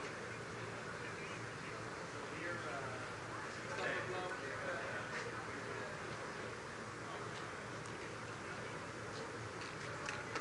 Oké.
jou thuis. Ja, maar dat zijn de ministers ook allemaal mee. Nee, de ministers gaan niet mee, maar de hele stoel moet weg. Dus kan dat weer een auto. Had je dat ook geweten?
Yeah, from Armenian. How are you? You are sympathetic. I'm so pleased to welcome your troops in Ukraine. We can exercise right now. I know. Today, I participate in your exercises. They are extremely proud of this cooperation. Thank you so much. I would like to. Excellent. Nice to meet you. Military representative. Nice meeting you. Let's make a photo. I will introduce you, Général. Allez-y, mesdames. Général, venez.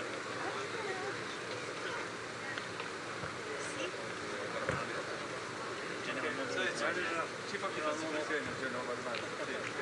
Nice to meet you. Thank you so much. Take care. You can count on us. Thank you. We are buying this visa, by the way. Yes. This week we have my access. This is a good choice. And yeah, and we will continue. Thank you. Bonsoir.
Gerai?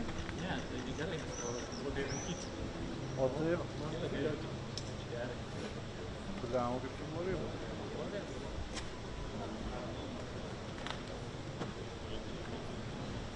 Ne, čia bus labai netirps.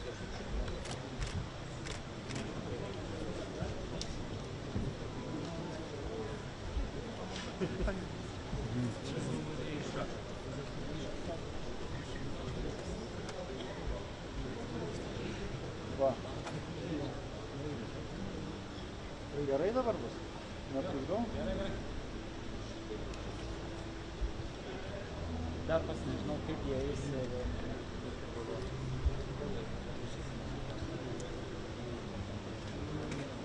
Jaučiu horizontaliai, bet dar nežinau. Aš tai fotografuoju vertikaliai.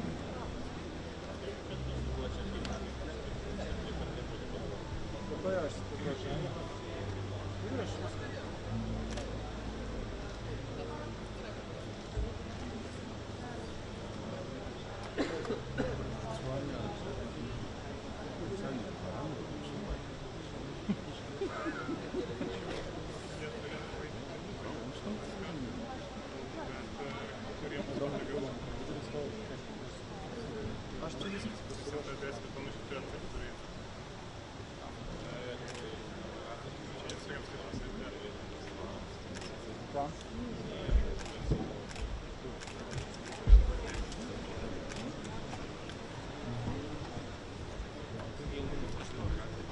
Čia.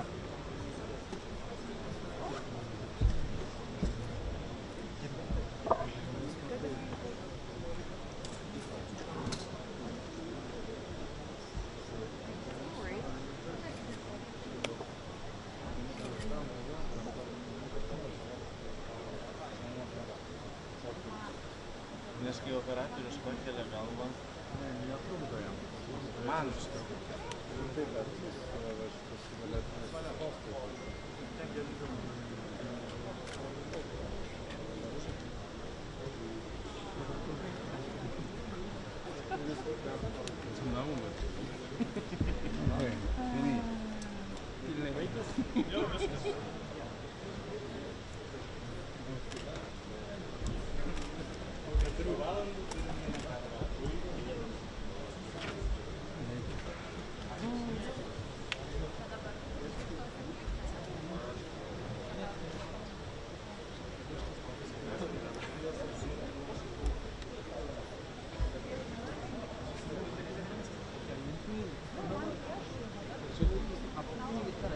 그러게 일찍 오네요 생각하는 거기 아예 꼭 들어오고 같이 배우를 먼저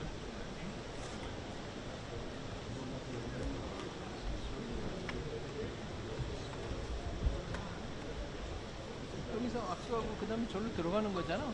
네. 우린 나가면 돼.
그거 행정실에서 오전에 받았을 때 알아서 챙겨준다 그랬어요.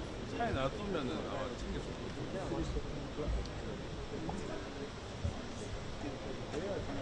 사람들이 거기 간 사람들만 주고. 아, 그렇죠.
나 장난 아니네.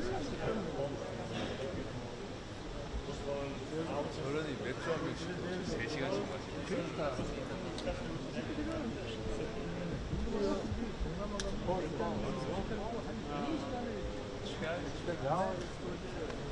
Ne haber? Eyvallah.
Her Excellency Ms. Ursula von der Leyen, President of the European Commission.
Galvos nespėjo nusipirkti koks nors skirtas.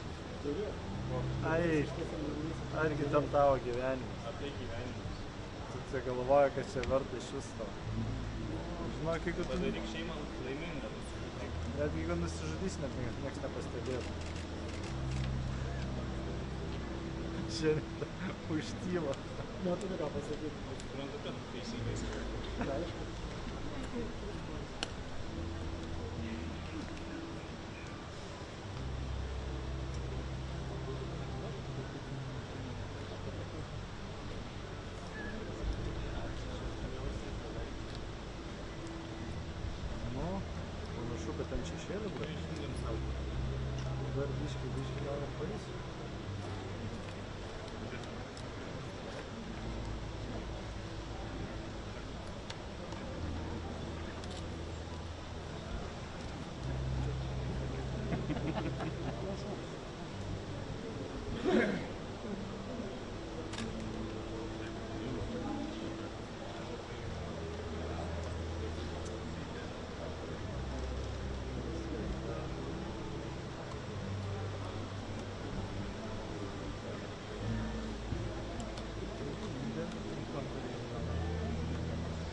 Šviesa taps geresnė.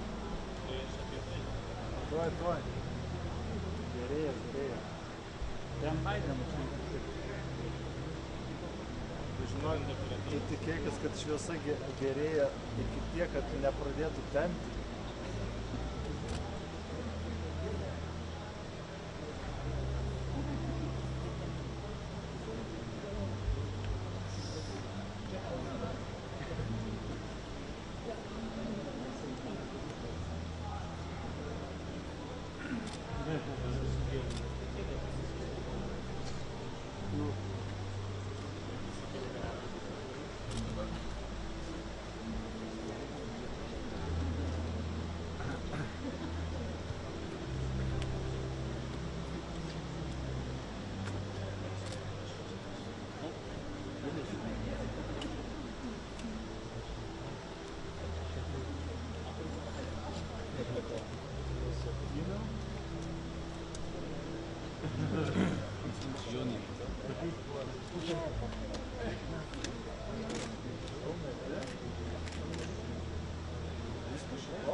Paulius, Ukrainą.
His Excellency Mr. Nikolai Denkov, Prime Minister of the Republic of Bulgaria.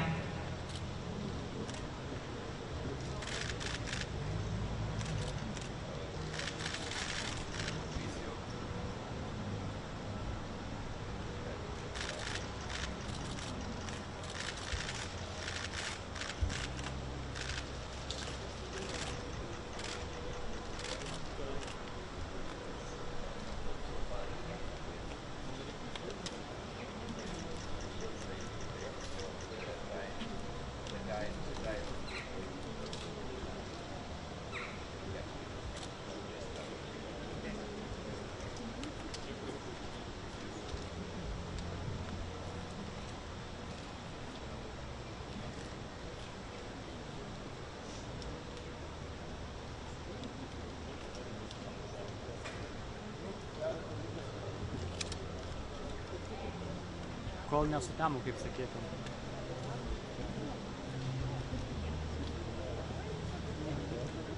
Bet aš tau sakiau, žinau.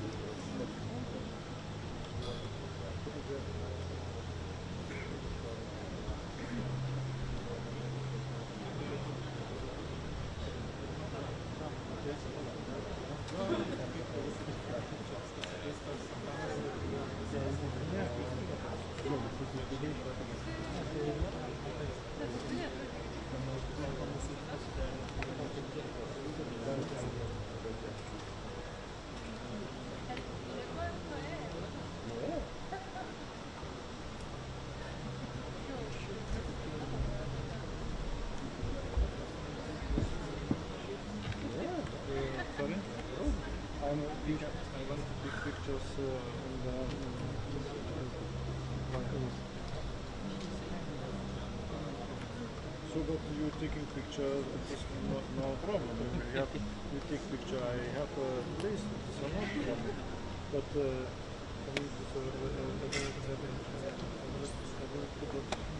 because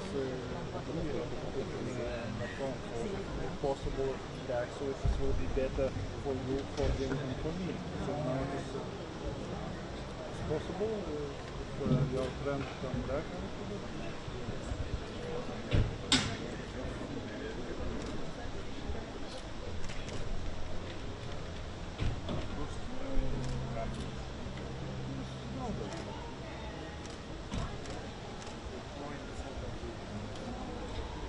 Her Excellency Miss Katrin Jakobsdottir, Prime Minister of Iceland.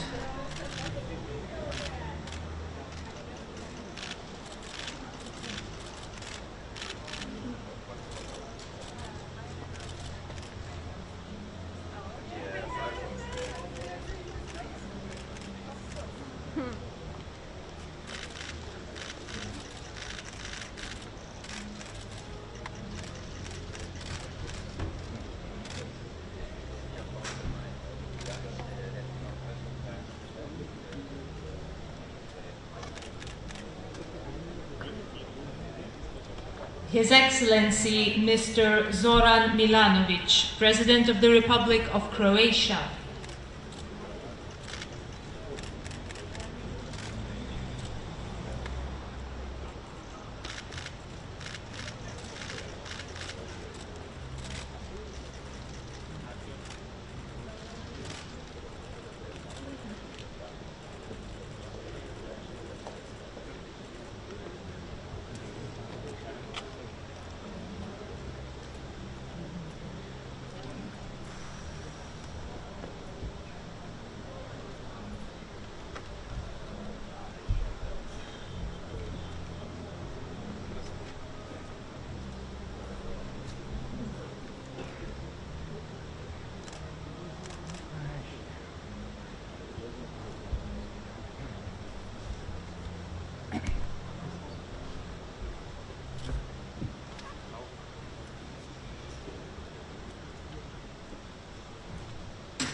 His Excellency Mr. Edi Rama, Prime Minister of the Republic of Albania, and Mrs. Linda Rama.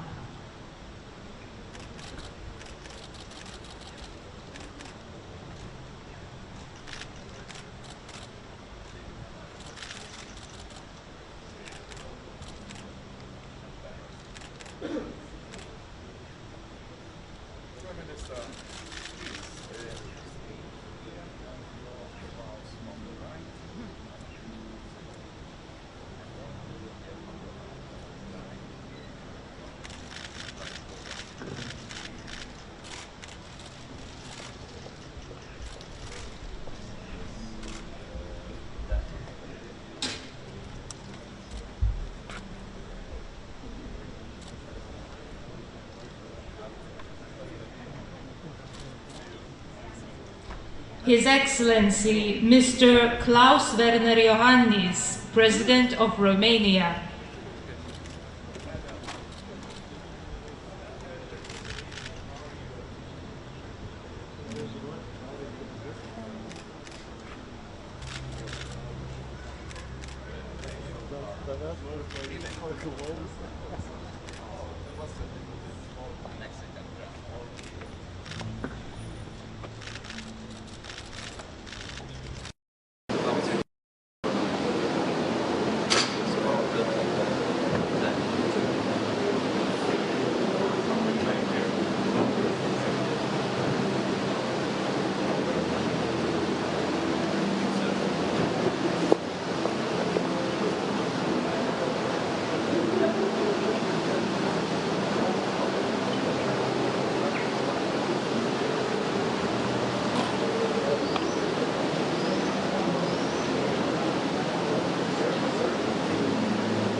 His Excellency Mr. Yoon Suk-yeol, President of the Republic of Korea, and Mrs. Kim Kyun-hee.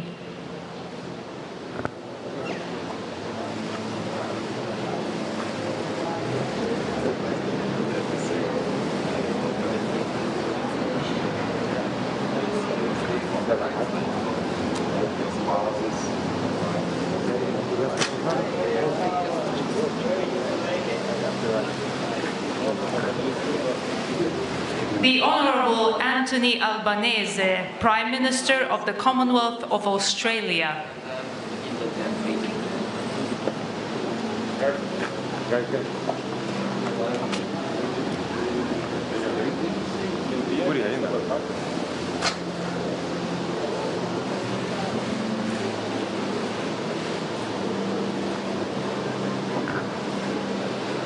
The Right Honourable Chris Hipkins, Prime Minister of New Zealand.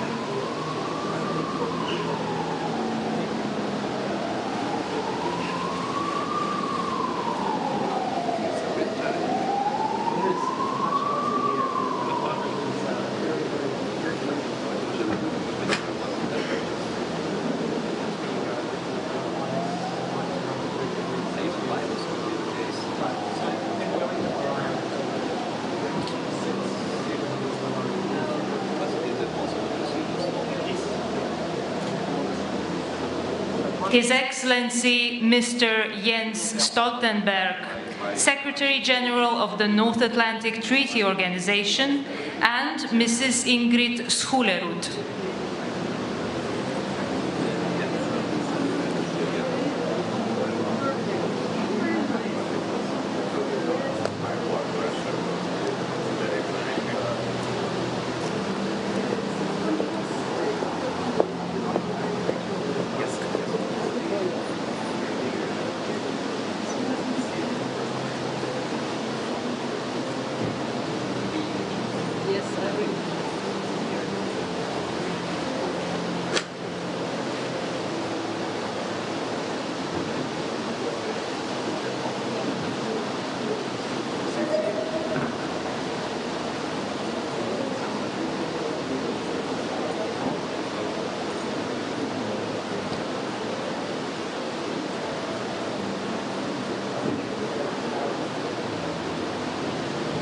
His Excellency Mr. Alexander De Croo, Prime Minister of the Kingdom of Belgium, and Mrs. Annick Penders.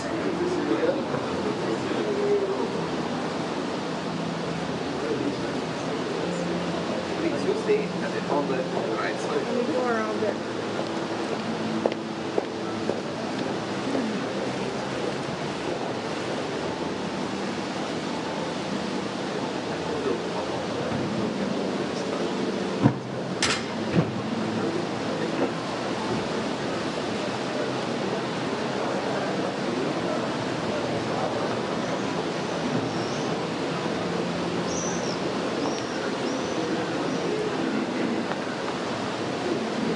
His Excellency Mr. Ulf Kristersson, Prime Minister of the Kingdom of Sweden, and Mrs. Birgitta Paulina Kristersson Ed.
Excellency Ms. Kaja Kallas, Prime Minister of the Republic of Estonia.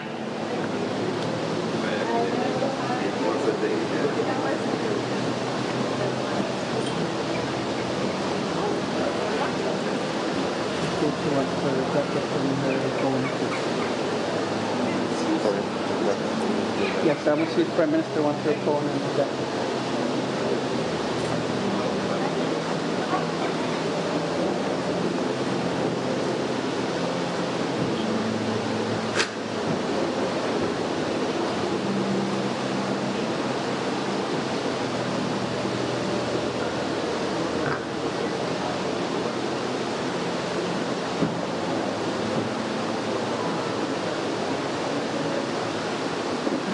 His Excellency Mr. Petr Pavel, President of the Czech Republic, and Mrs. Eva Pavlova.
Excellency Ms. Yoel Gahio Melam, President of the NATO Parliamentary Assembly.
Her Excellency Ms. Mette Frederiksen, Prime Minister of the Kingdom of Denmark, and Mr. Bo Tengberg.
His Excellency Mr. Robert Golov, Prime Minister of the Republic of Slovenia, and Ms. Tina Gaber.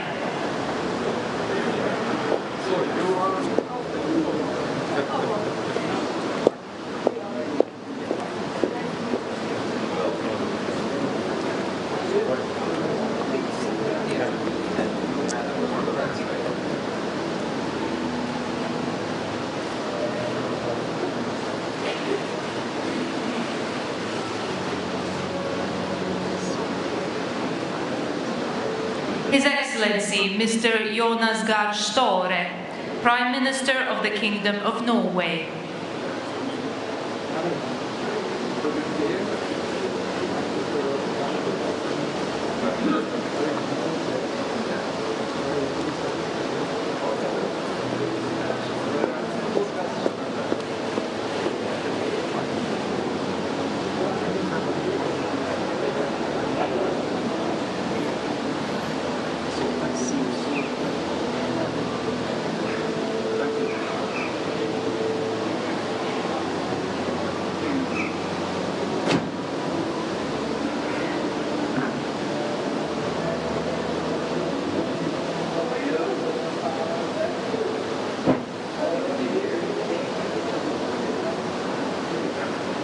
His Excellency Mr. Xavier Bettel, Prime Minister of the Grand Duchy of Luxembourg, and Mr. Gauthier Destené.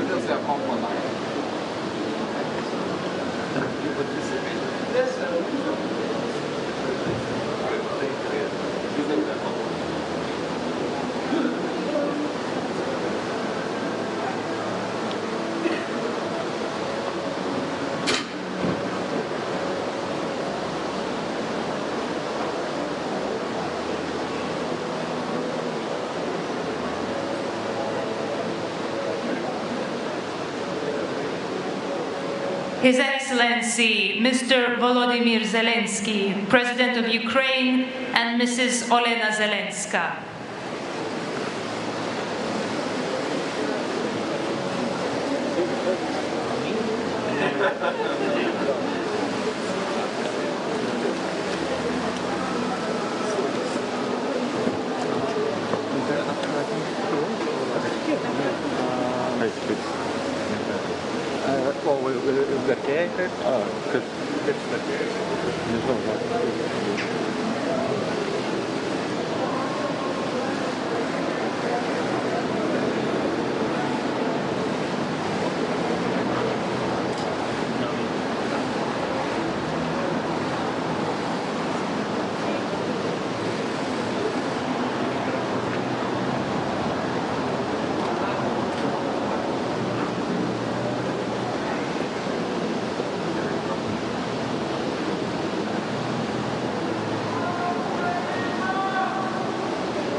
The Right Honourable Justin Trudeau, Prime Minister of Canada.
His Excellency Mr. Andrzej Duda, President of the Republic of Poland, and Mrs. Agata Kornhauser Duda.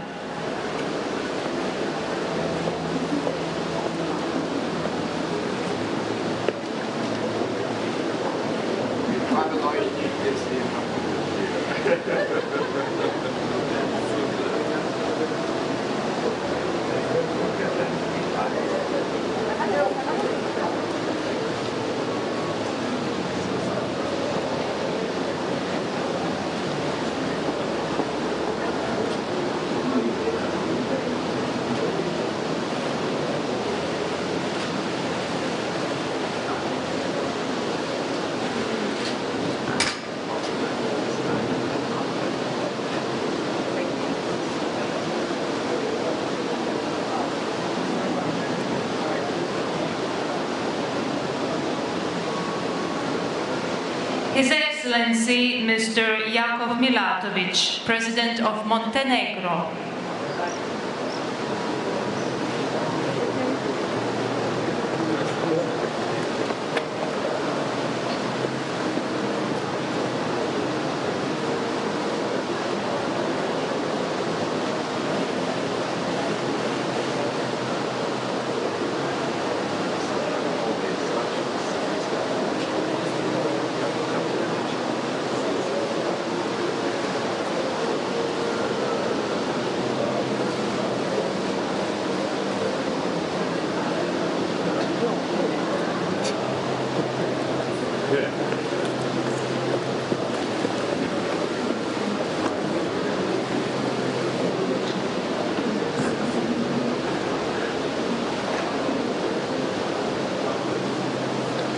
The Right Honourable Rishi Sunak, Prime Minister of the United Kingdom of Great Britain and Northern Ireland.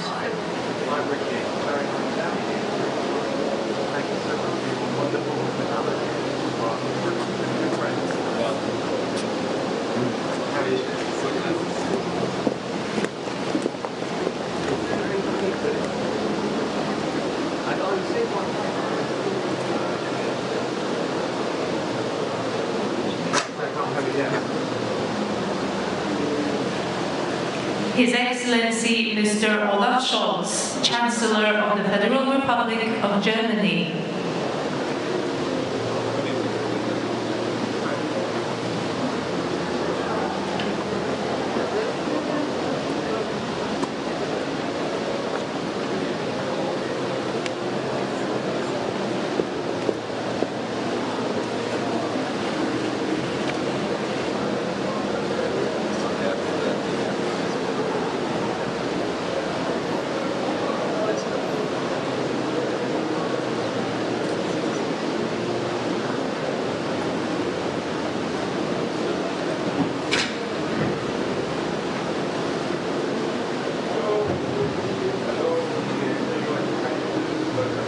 His Excellency Mr. Mark Rutte, Prime Minister of the Kingdom of the Netherlands.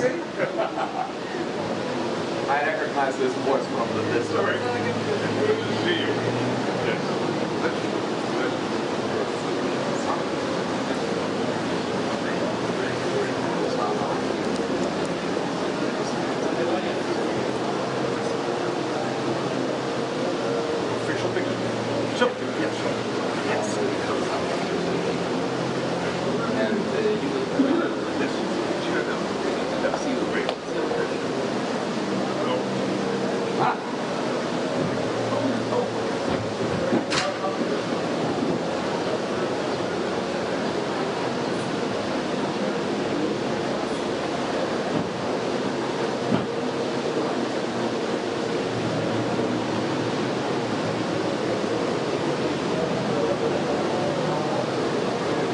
His Excellency Mr. Dimitar Kovachevsky, President of the Government of the Republic of North Macedonia, and Mrs. Elena Kovachevska.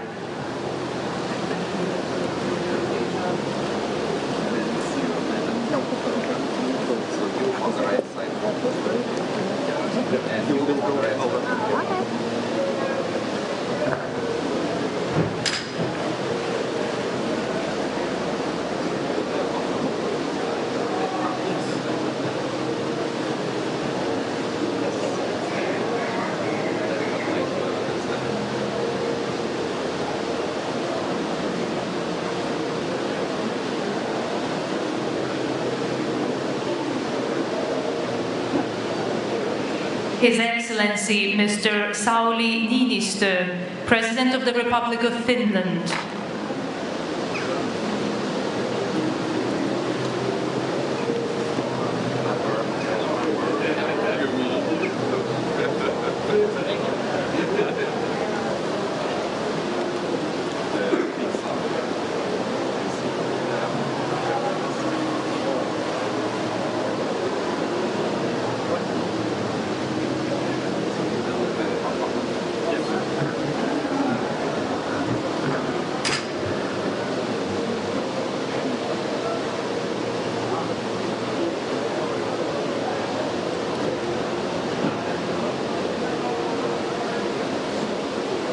His Excellency Mr. Kyriakos Mitsotakis, Prime Minister of the Hellenic Republic, and Mrs. Maria Eva Virginia Grabowski.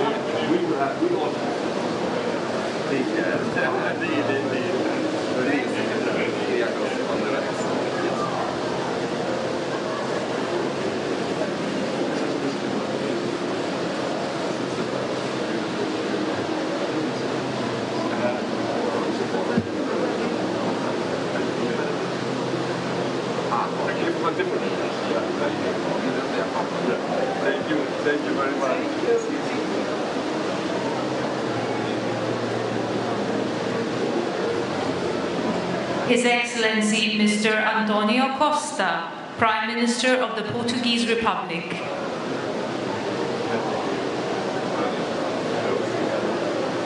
Thank you,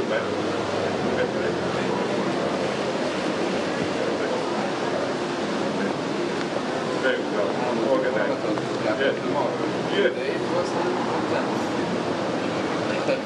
Yes, for you, yes, for you. But, you know, both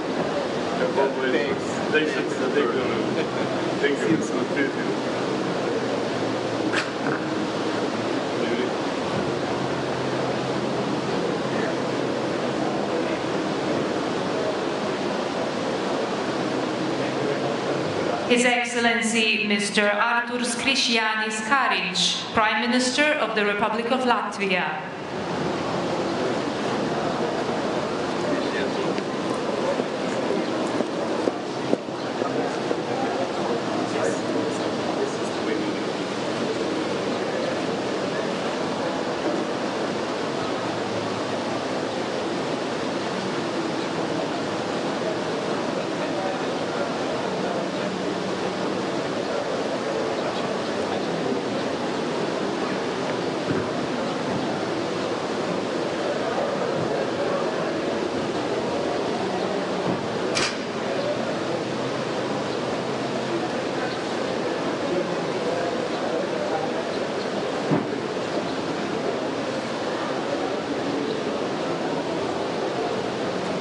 His Excellency Mr. Charles Michel, President of the European Council, and Mrs. Amélie Derbaudrenguien.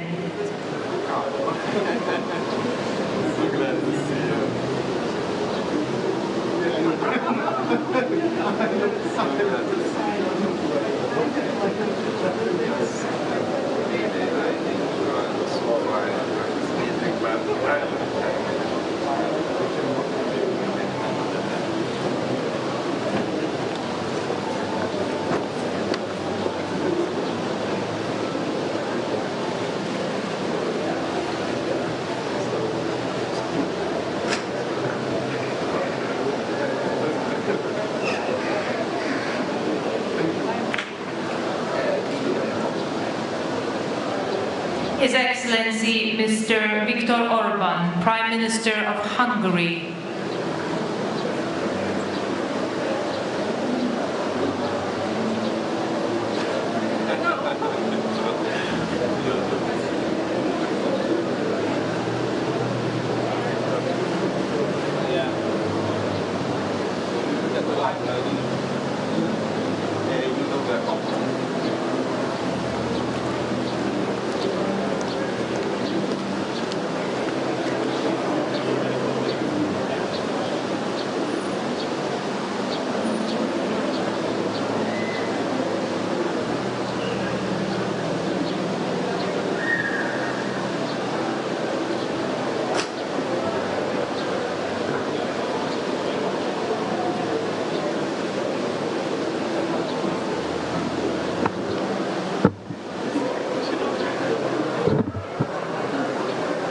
Excellency Ms. Zuzana Čaputová, President of the Slovak Republic, and Mr. Juraj Rizman.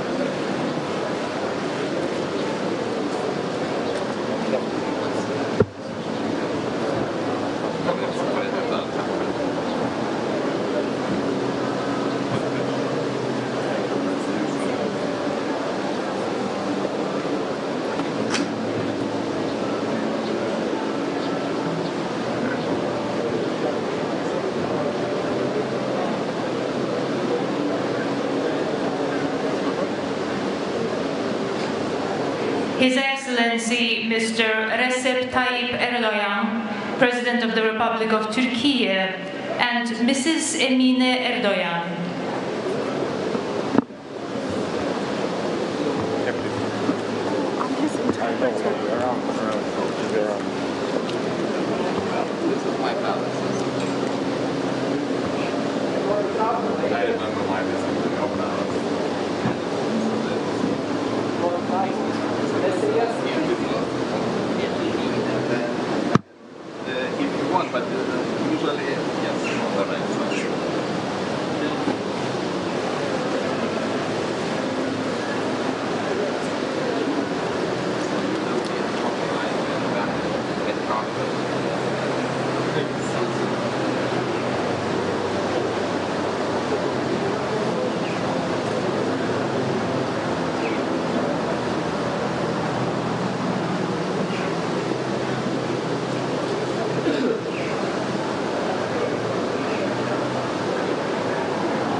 His Excellency Mr. Emmanuel Macron, President of the French Republic, and Madame Brigitte Macron.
The Honorable Antony Blinken, Secretary of State of the United States of America.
Her Excellency Ms. Giorgia Meloni, President of the Council of Ministers of the Italian Republic.